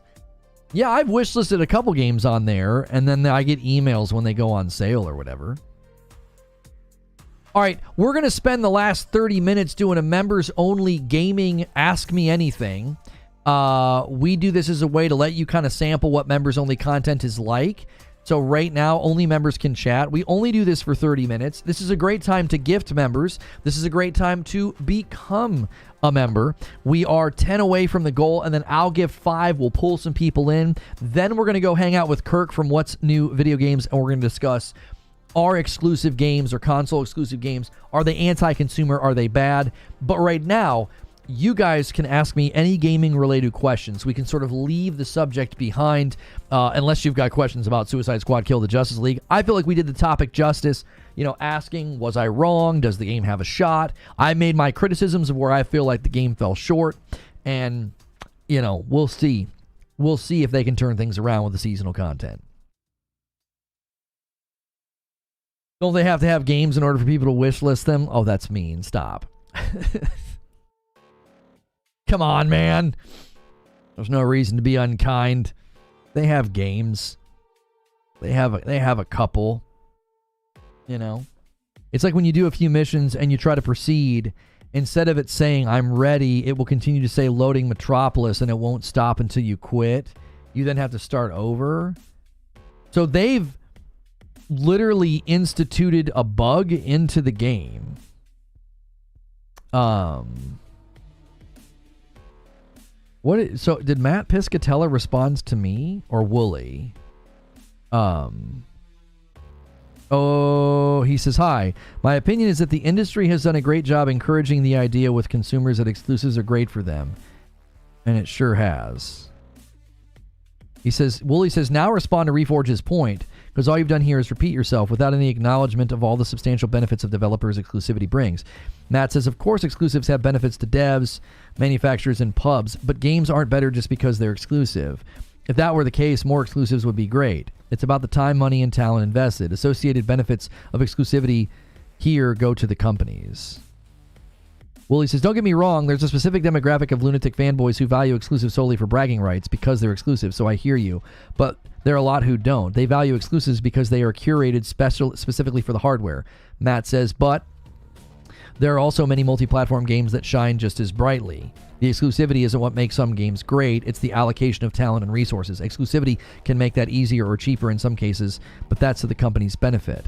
Right, and I think what Matt keeps missing in that equation is that if it benefits the company, that in turn benefits the consumer because the market gets the game faster and better optimized. Like, that's a value transmission to my value system.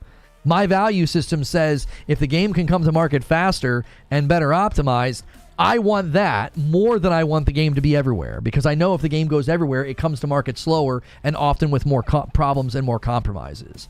So I lean toward exclusivity because of what it does for the company, which what that and then therefore does for me. That's what we're going to be discussing with Kirk in about 30 minutes. So I'm happy to see Matt respond, because I was like, not everybody is all about exclusives because we're rabid fanboys. It's because Nintendo and PlayStation have proven the concept to me over the years that their stuff is good. Like, they made it for their platform and it's good. They didn't brainwash me. They sold me a product. So, Doomslayer was 17 months. Suicide Squad's what happened when you force a single-player studio to make a live service. Helldivers 2 is the type of live service game gamers want. I do not think that they were forced to do this. I reject that notion. There were way too many people that were formerly at Rocksteady and currently at Rocksteady defending this game on social media, tweeting about it and saying, this is the game we wanted to make. We were excited to make this. I firmly disagree with this theory that they were like forced to do that. I think you're rejecting the dev's own commentary on the game. Like, you're speaking for them and they don't need you to. They've already spoken and said that this is the game they wanted to make.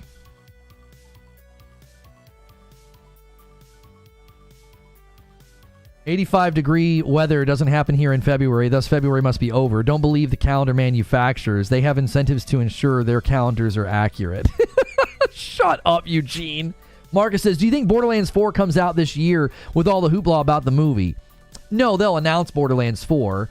I would assume that Borderlands 4 is, let's see here, Borderlands 3 release date, 2019. Yeah, next year. Yeah.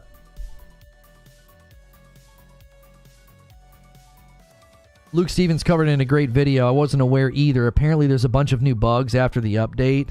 I saw people saying that they had recently done an update to Kill the Justice League that actually made the game worse. And I was like, come on, guys. Guys, could we get 37 more likes on the video? Let's set our sights on 300 likes. We need 10 more gifteds. I'll drop a 5. This is the perfect time of day to gift members because we're at the tail end of the opening stream. We get to pull people into the members-only AMA right now that we're doing. Chat is currently set to members only. So you can pull them in. They can ask anything about gaming. We're getting lots of different questions right now. They've been ramping up the marketing for it. Yeah, I think they announced Borderlands 4 and then it comes out next year.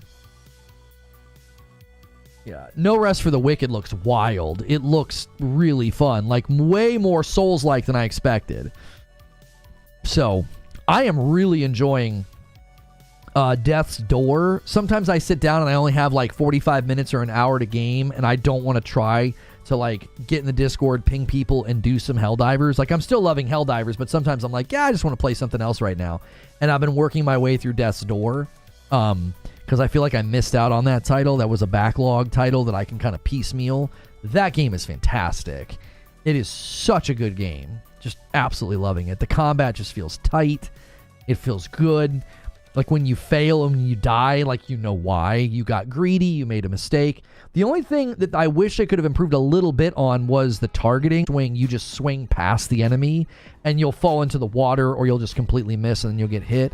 That's probably the only thing that I feel like they could have made the combat a little bit more. Maybe just let me target an enemy, because I think you can do that in Tunic. If I could have targeted enemies, it would have helped with some of that. That's my only issue. Like, other than that, I think the combat is really tight and it just feels excellent. Like, 9 times out of 10, you're like, oh, I died because I got greedy or I made a mistake. Sometimes it's like he has a forward momentum with his swing, so you'll kind of go through the enemy and past them, and it's like you don't really have control over that. Rumor is that Borderlands 4 is releasing this year along with the film. I mean, that would give them roughly 5 years if after Borderlands 3 they got people to start working on Borderlands 4. I would hope that if they did that, they were largely taking input from Borderlands 3, because they made Borderlands 3 for a bunch... I had to stop myself there. They made Borderlands 3 for a bunch of streamers that abandoned the game once they weren't being paid to play it. So yeah. Yeah. Did we have a blip? I think we must have had a blip. We just jumped in viewers by like 60. That's normally not how it works. If there was a blip and a bunch of you had to refresh, I'm sorry about that. Yeah. We're going to be shifting gears in about 20 minutes. In about 20 minutes, let's get 25 more likes. Let's get 10 more gifteds, and I'll drop a 5. And we're going to be talking with Kirk about exclusives. Melrose Mike says, at 37 months in a VIP, 3 years and counting. Keep up the great work. Thank you so much.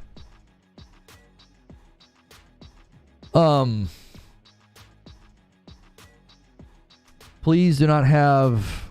Oh, Maya's understudy is a playable. Oh, that'd be... Yeah, she's kind of annoying. Are you still playing Banishers? I'm having a blast with it. I really liked Banishers, but I don't have time for it. It's such a slow game that I just was like, that's another one that I can't finish. I don't have enough time. I just don't. It's like Helldivers came out.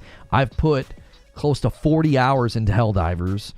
I got 26 out of Kill the Justice League. My son and I are playing through the Skywalker saga. There it is! Detective Seeds is like, I'll do it all by myself.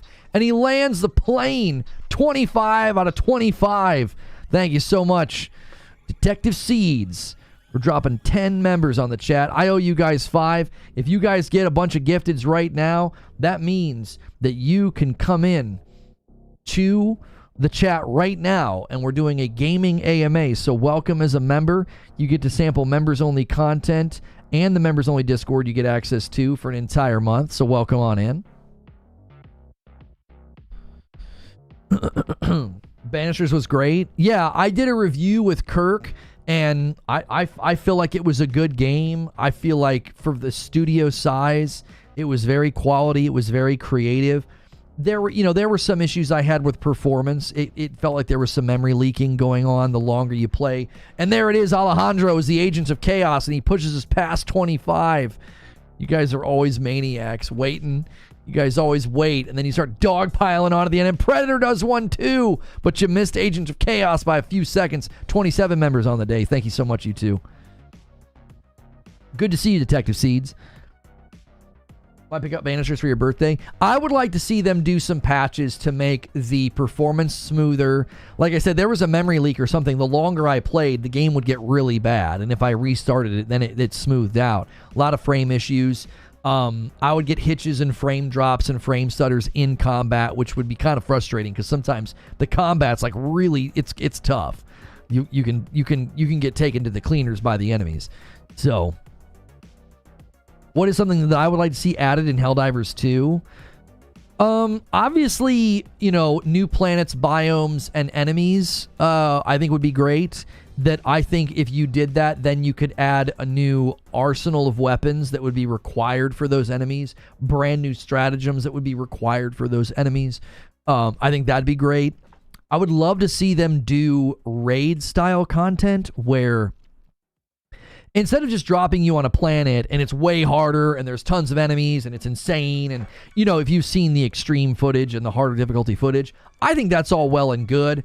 I find that to be less interesting than mechanically driven or mechanically precise encounters that are really challenging. Like, if you think of like how Destiny raids work, a Destiny raid is not like a Grandmaster Nightfall. I hated Grandmaster Nightfalls, but I loved raids and I loved dungeons. Why? Because it was about a mixture of challenging enemies, encounters, and bosses with precise mechanics. And I love that. I think that's more satisfying than everything is strong and takes a long time to die. I don't find that kind of gameplay to be enjoyable. I am more of the opinion that difficulty mingled with mechanics allows developers to get more creative and to do things that don't just stress the player out with, oh my gosh, we die so fast and they die so slowly. I think it creates a better convergence of, yes, it's tough, yes, the enemies are strong, but it's mixed with mechanics. So stand here, flip this switch, put in this code, all while chaos is going on. Like, I could see raid boss fights in that game where, imagine you're fighting, let's call it an ultra bile titan or something, and it's huge. I mean, it's huge, bigger than the normals. And you're sort of going in a circle around the bile titan, and you're putting in codes to put up shields to protect you, to put in another code to get this crazy weapon, and you line up the crazy weapon, and everybody has to converge their fire, open up a weak point, and then that weapon blasts the bile titan, and its leg falls off, and now it's kind of limping, right? And you're kind of moving around the arena. What you're doing is you're creating mechanically precise things that you have to do as a group while also surviving ads and enemies and attacks from the boss. That kind of stuff I think is just so satisfying. It's so satisfying. Throwing me into an encounter where everything's strong, I'm really weak, and there's enemies everywhere, I think that's fun sometimes, but it kind of just feels like a stressful meat grinder. I always preferred the raids and the dungeons in Destiny over the Grandmaster Nightfalls, because I don't think just making everything strong and making you weak, I don't think is an expression of difficulty that leaves a lot of room for skill expression. It's just hide, stay back, and slow walk it. Like, that's how so many of the Grandmaster Nightfall gameplay looked when people played them. And I don't think that leaves a lot of room for skill expression, creativity. There's no hero moments. It's just you're slowly trying to not get one shot by certain enemies. I think there's room for both types. I think some people just absolutely love being put through the stressful meat grinder. I don't. I prefer the mechanical intersection of, this is difficult and the enemies are strong, but you got to flip this switch, stand on this plate, throw this thing, launch that, get this, and you're doing this all while you're maintaining your strength against the trash ads and the boss. I love that. I think that's good gameplay, and I would love to see Helldivers do something like that. Hitman with a 5-spot. Yeah, Lono, Helldivers is awesome, but the endgame I feel needs a hook. It's a blast to play, but I think they need to flesh out more reasons to explore. And Alejandro with a 5-spot says, since they're adding mechs to Helldivers 2, what other vehicles or weapons would you love to see in the game? For me, it would be ship battles in space. I don't see a reason to do any ship battles in space. That's a complete identity shift that doesn't make any sense. I don't think they need to do that at all. I'm not trying to shoot your idea down, but I think games like this need to stay in their lane, and people always want to slam something in there that doesn't belong, like, oh, ship battles. No, this is not a ship battle dogfight game. Oh, PvP. No, this is not that kind of game. I think you add new enemy types, stratagems, arsenals of weapons, planets, biomes, and if you're adding, like you're saying, mechs, you could add tanks. You could add like a dune buggy with a mounted gun.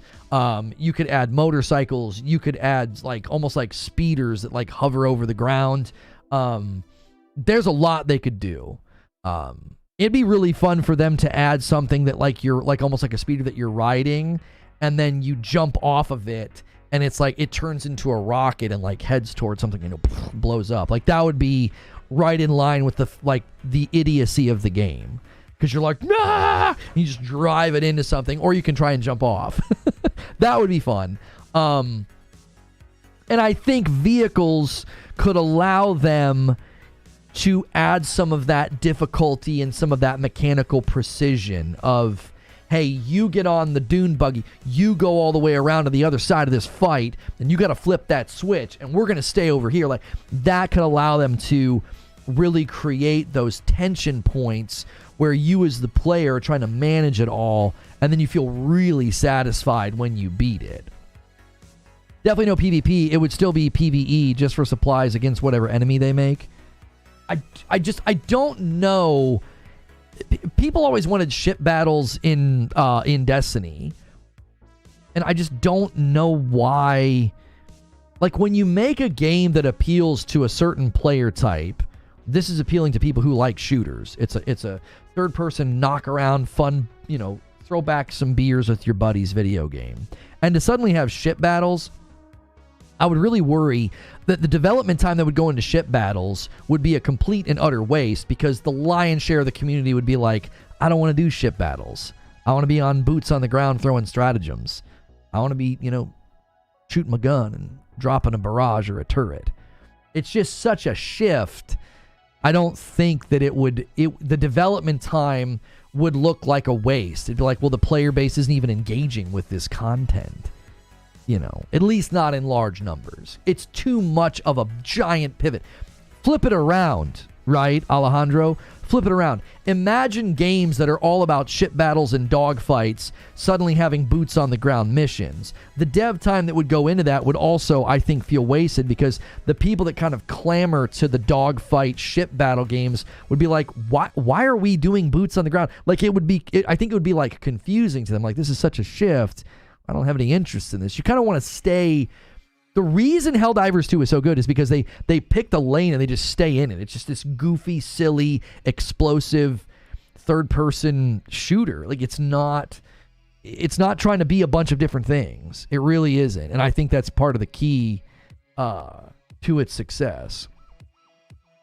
The number of people playing Assassin's Creed Black Flag has risen 200% on Steam after the release of Skull and Bones. No one's shocked. Black Flag is a superior game. Don't at me.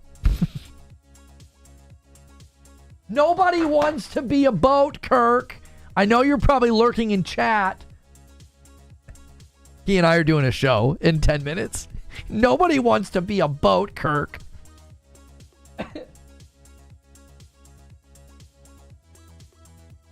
Alejandro says, that's a good point. It takes away from the gold they're already cooking with. Yeah, that's right. Like, I think what you're doing is you're doing that thing where we get so excited and jazzed about a game. We're like, and then we could do this, and they could do this, and then we could do this. And you're just going a little too far. It's like, rein that in a little bit. We want to keep it on the ground.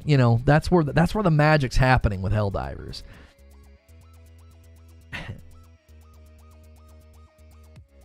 Helldivers is a throwback to 80s gamers.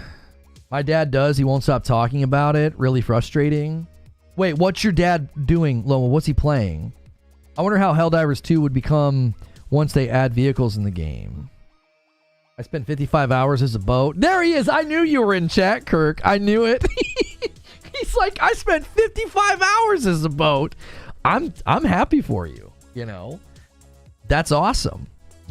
I'm glad you got to live out your fantasy of, when you were a little boy and people were in class and like, I want to be an astronaut. And somebody's like, I want to be a cowboy. And Kirk's like, I want to get into the legal field and, cosplay as a boat in a video game. I want to hump trees as a boat, It's a real specific thing that I want to do. Any chance of you co-streaming this? This Friday? No, I won't be able to do that. I'm interested, though, Lone Wolf. Hitman with 29 months of membership. I quit Destiny last May, Lono, and man, best move ever. The sheer amount of gaming I do now is incredible. So many good games out and coming. Yeah, I missed out on a lot of great games. I missed out on a lot of great experiences because of Destiny, you know, when you're streaming and creating content in one game, it just takes over, you know. It just takes over, and that's I don't regret it. I have no regrets about, you know, doing what I did with Destiny, because I wouldn't be sitting here right now if I wouldn't have done that. You know, I wouldn't have honed the craft of a talk show and Q&A and topical discussions, and, you know, and minimizing gameplay being the focus of a stream. If you want to watch a gameplay stream, there's thousands of them, right? You know, I've had people say that, like, oh, you don't do enough gameplay on your gaming channel. It's like, well, we do gameplay when something new comes out, but in general, if you want gameplay, I can't offer you better gameplay than the pros and the people that speed run, or the people that have established brands of completionist runs, like, you know, Co-Carnage and others, where they play through the entire game. And, you know, I can't offer that. That's not a product that is in short supply, right? There's tons of people doing that. I think that's why people get frustrated at their lack of success in streaming, because they think, well, oh, all these people are streaming gameplay and they're successful, I can do that too. And it's like, no. It'll be rare to see breakout gameplay streamers. I think you need a hook or a character, or I still think there's a lot of potential for characters to emerge to interact with Doc Disrespect, but I think the problem is people shoot down characters instead of seeing it as, we could have our own roster of like WWE style characters in the streaming space, all interacting together. You know, Doc would obviously be like the household name that kind of started it all, but people tend to they call that like, oh, it's knockoff Doc Disrespect. I think there's a huge avenue there that could work really, really well, but I think it's difficult. I think it's very, very difficult to get in. You got to have people that want to create a character and stick with it and do it, but you also have to be able to push through all the like the hate and all of the comparisons and the attacks of like, you're just copying Doc, or you're just budget Doc. It's like, well, no, you would want to see characters like that flourish, because then it would create a space for collaborative, cooperative content that I think more spectacle-driven content, more curated content. You know, we're seeing a lot of these guys do game shows, and they really plan it all, and they get like a studio space. I think there's magic there. There's something there that we want. I want to see more of. I really, really do. But I got to set this scene up with Kirk, and then schedule the stream, because we've got a great topic that I'm going to be talking about with Kirk. We've started doing this on Mondays, where I sit down with Kirk and either, you know, review a game, cover a game, and then you guys are able to get more content, and it frees me up on Sunday to just focus. Oh, that's terrible. It frees me up on Sunday to just do a monologue and not. Kurt, we've started doing. Oh, I hear myself. Hang on.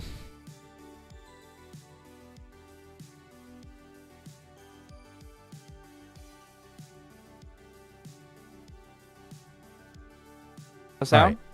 Well, I could hear my stream, so I muted you. Now I can hear you. Okay. It was like looping everything back. You got me good with the when I was a little boy. That was yeah. Everybody wanted to be something different, and apparently you wanted to be a boat. Dude, the other thing too is like they're doing the Diablo thing, and they're gonna reset everything in like 85 days. It's like you're so bold to assume that people are gonna come back. Like you're gonna lose everybody overnight. Oh, they're gonna do like a seasonal reset? Yes. Yeah, exactly. I already tweeted to them. I was like, "Don't do this." Like, you're really zoomed in today. Is your camera normally that close to you? It looks zoomed. It looks more zoomed out than normal for me, so I can just ignore that, I guess. Well, I tell you what. Give me more head. Can you angle down? I don't have any room. I don't have any headroom to crop. Because I don't want you to be like, yeah, that'll help. Because I had you so zoomed in on the crop. it just looks weird on my end, but as long as like I see it on YouTube, it doesn't look like it looks in Discord for me. So I was able to get a better crop with the added headroom. Like I had you so zoomed in, it was like I saw that. It was a bit intense. Like, I mean, people don't want to see my pale white skin. I don't mind having a little eye candy on the show, but like I'm not just trying to shove you in people's faces, brother. You know, I'm not a sellout. All right, hang on. I gotta start creating because the crops are gonna be different. Yeah, the crops are gonna be different. Okay. You were talking about characters. Sketch does a really great character. He's a Madden streamer, and he's just, I don't know, it's so funny. He's kind of in that up and coming. I think what we're gonna see more of is like not really like the Doc Disrespect characters. I think that's like an older generation type of streaming. It'd be cool if we had more of that.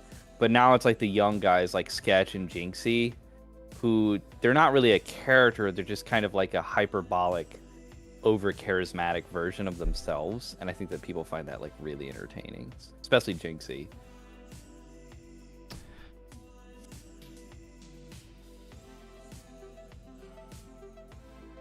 Okay.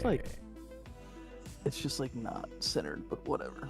I'm just gonna get us some B-roll too, so while we're talking, MK Fire and Ice has got some good Valhalla. Assassin's Creed? Oh, no. God of War Ragnarok. I was like, what? Gotcha. Need your pee break? Yeah, I'm going to once I get this set. Sketch is God tier funny, Harley Gardner. Kirk 9 is shirt and tie today. I never wear a tie, Dave. Not on here anyway. I've not worn a tie. That would be a bit much. Yeah, I was gonna pull out a button down, but I was like, yeah, it's more of a lazy talk day. Like we're just gonna be bantering. We're just gonna be debate lords today. So yeah, I'll send you a dress code memo later. You know, we'll talk about the expectations I have for your attire. I'm just kidding. All right, Mr. Black Graphic Tee. It's so true. Can you imagine, guys, if he was like, you need to be here every Monday with a business casual. Okay, I don't want to see you in the same color button down twice. Switch it up. Bow ties once a month. Get real diva.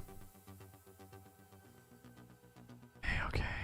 Let me get another tab. Let's get some Halo. Halo Infinite gameplay.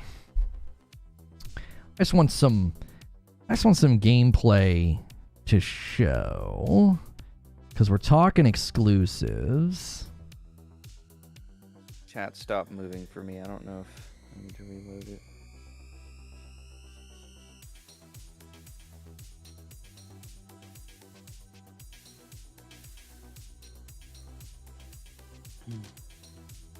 Okay. And no Ginger show today either, so. Oh, okay, cool. Yeah. All right. Now I need to schedule the stream. What streaming software are you using? You can crop stuff like that? Or do I just suck with OBS? I'm just using OBS. Keep in mind, I've been doing this for... I'm almost at my 9-year anniversary, so, you know. Jesus. Don't hold yourself to, like, somebody that's been doing it for almost a decade. Also, use YouTube. YouTube has some amazing, really straightforward and great guides on, like, tips and tricks for OBS. Like, I use Streamlabs because I'm a little baby. I don't feel like those two things are related, but... I don't know. I just feel like OBS is like the real streamer's tool, and like just like Streamlabs is like training wheels. I mean, I was just saying also, you're a little baby, but that doesn't have anything to do with the fact that you use Streamlabs. I like so subtly got a shot at it, and you just kept going. You're like, yeah, little baby. Yeah. Little baby with my Streamlabs. Have you publicly said how old you are? No, and now that you say that, I think that's going to be a bit like we're not going to do that. That's why I asked it the way that I asked it. Like, if you've not said it publicly, then I'm not going to ask you. No, I like people assuming I'm I just assumed you're like I'm of legal. You're I'm of legal drinking age. You're like Doogie Howser, you know. You're 12, you know. Yeah, basically. Okay.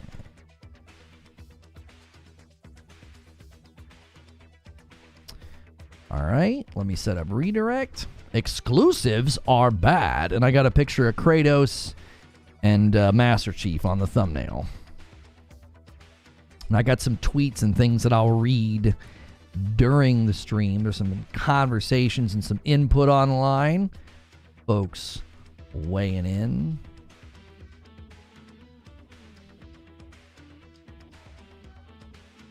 Okay. What's our time? Eugene, were you in my property class?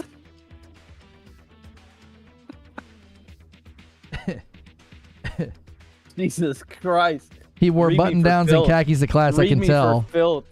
Sitting in property first semester, just itching to raise his hand, third row, first seat on the left. He's out here doxing you, dude. You might as well just say the name of the professor in the school you went to. At this point, Jiminy Christmas, Eugene. No, I think he doesn't know me at all. That's why it's funny. That's good. That's good cover. That's good. You said that so quickly and naturally. I think they'll buy it. That was good. I just know, bro. Only one person. No, never mind. Nobody has got my age right in chat. Oh, we got a really good click rate on today's stream. I really wasn't sure going back to Suicide Squad. I was like, people might be like, Lono, shut up about that game. Yeah, can we cover the Joker DLC? Because I want to. Oh, when it comes out? That's not I'm not gonna hold you to this, but like if there's not like really great news going on, I would like to cover it. I planned on covering it and playing it, and then you and I obviously, depending on timing, we could chop it up. Yeah. Okay, I want to go. Go ahead. I think it might get delayed. They're having a lot of issues with like bugs and performance right now. People progression. You think they have the? But it might already be done. They might have done the Destiny thing where it's like, yeah, Dark Below totally wasn't finished before they released the game. Like it's probably ready to go. So never mind. I just checked myself. Yeah, I think they did parallel. I think they did parallel development on at least season 1. Maybe season 2 is probably already being cooked right now. Would be my guess. But then, if it was ready to go, why didn't it launch with a battle pass? I don't know. That game should have launched with a battle pass. It's so strange that games are doing that now. Like Skull and Bones comes out tomorrow, the battle pass, which is a week, but still, that's only a week. But that's weird too. Anyway. Yeah.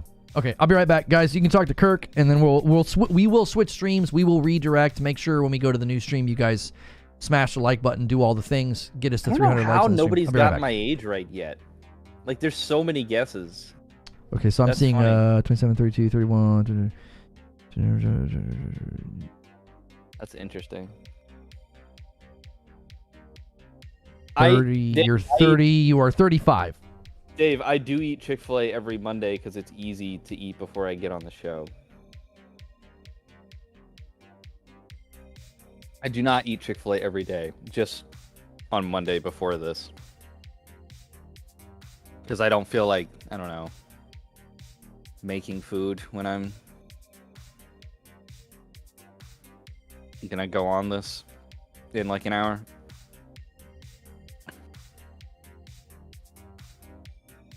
How is nobody guessing it? All right, guys. You're not giving me anything to react to. All right, Troll finally got it. At least 176 years. So there you go. You guys can stop guessing. Because I'm a vampire. Speaking of Vampire, it's a good game. We said that 2 weeks ago, but yeah, Vampire is a good game.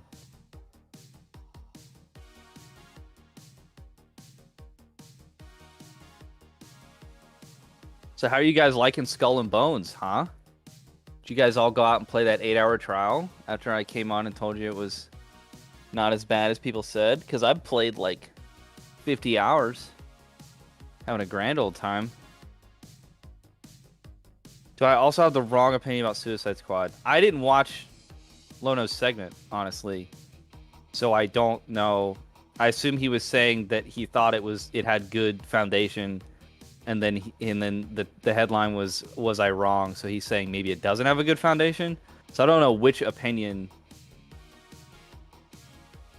you're referring to, but I thought it was wasted potential. I guess I thought Suicide Squad was wasted potential. And I thought they should have doubled down on making it a games as a service game and as good of one as they could, because we've already seen it's very hard to do that with like Anthem failing. And they should have doubled down on making as good of a games as a service game as they could, and then not tried to put the Arkham story stuff in it. If they were gonna do that, like, I'm not saying they should have made a games as a service game. It's just like it's so hard to make a good one of those. Don't worry about the other stuff. Like, just make the game good.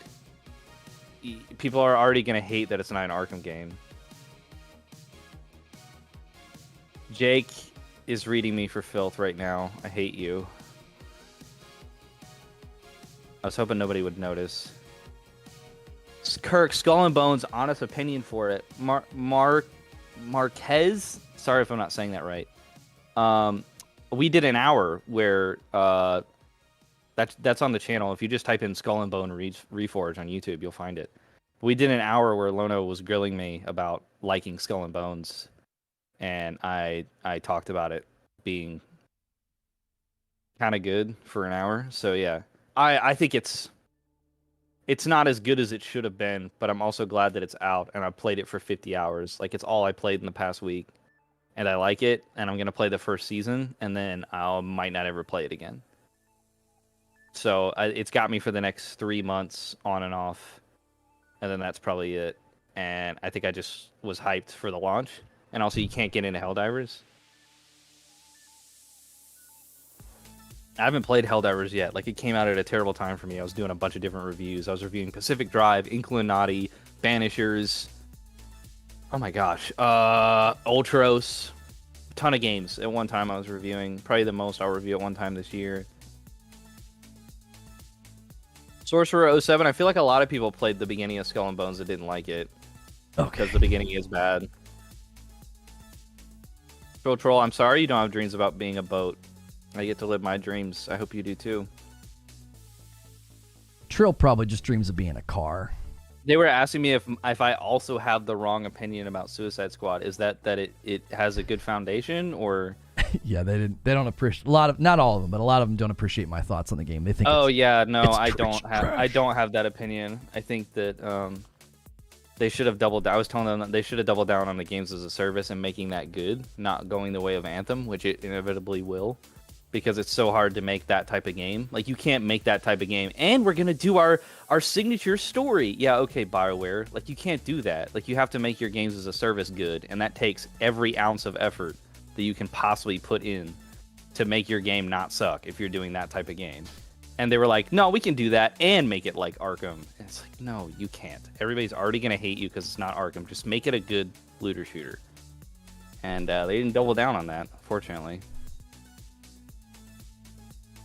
I got everybody talking about Skull and Bones and Suicide Squad. Way to get on the wrong topic, dude. No, it's fine. Well, that's what we need. These exclusives, Lono, to save us from Suicide Squad and Skull and Bones. Rebirth is around the corner. Too bad I haven't played Remake yet. Dude, can you imagine if Infinite Wealth was an exclusive? That would have sucked. Like, that would have made this year just so much more rough for the non-PlayStation gamers.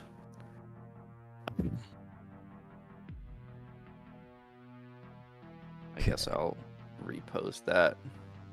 Yep. For all 400 of my Twitter followers, I'll repost it for you, Reforge. You never know, dude. One of those guys that follows you has a bigger following, likes it, retweets it. You know, you guys. What's that? You guys can all follow me though, at Warmer Gray for the worst takes. Yes. I give Lono a hard time sometimes online. It's funny. He's like, I have better things to do than to respond to your pedantic tweets. All right, links are in the chat. Links are in the Discord, guys. Head on over. This is a thing we like to do on Mondays as a second segment. Get more voices on the channel. Get more content. So we are going to redirect. Make sure when we get over there, you guys smash that like button, okay? I'm going to turn the music down just a touch. I like to have it a little bit quieter for podcast. I'm going to be quiet for like a second, and then I'm going to start the new one. Actually, I have to refresh here. Give me a second. I might turn my mic volume up a little bit. I didn't realize until I watched this back last time. No, it was the Banishers one, actually, that my mic was way lower than yours. Well, I can adjust it too on my end to make sure you're not falling too low. I turned it up 10, so. Okay, here we go.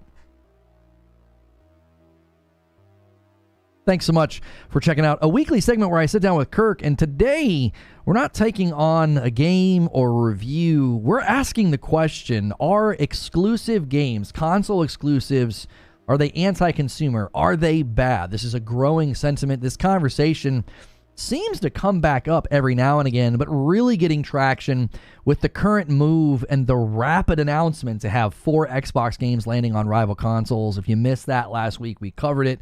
Kirk and I didn't necessarily want to retread that, but as I saw the exclusive conversation taking place, I thought this would be good for us to knock it around. We've even got some tweets I'm going to want to read to you guys. I'm going to end the previous stream and redirect people over where I talked about, was I wrong about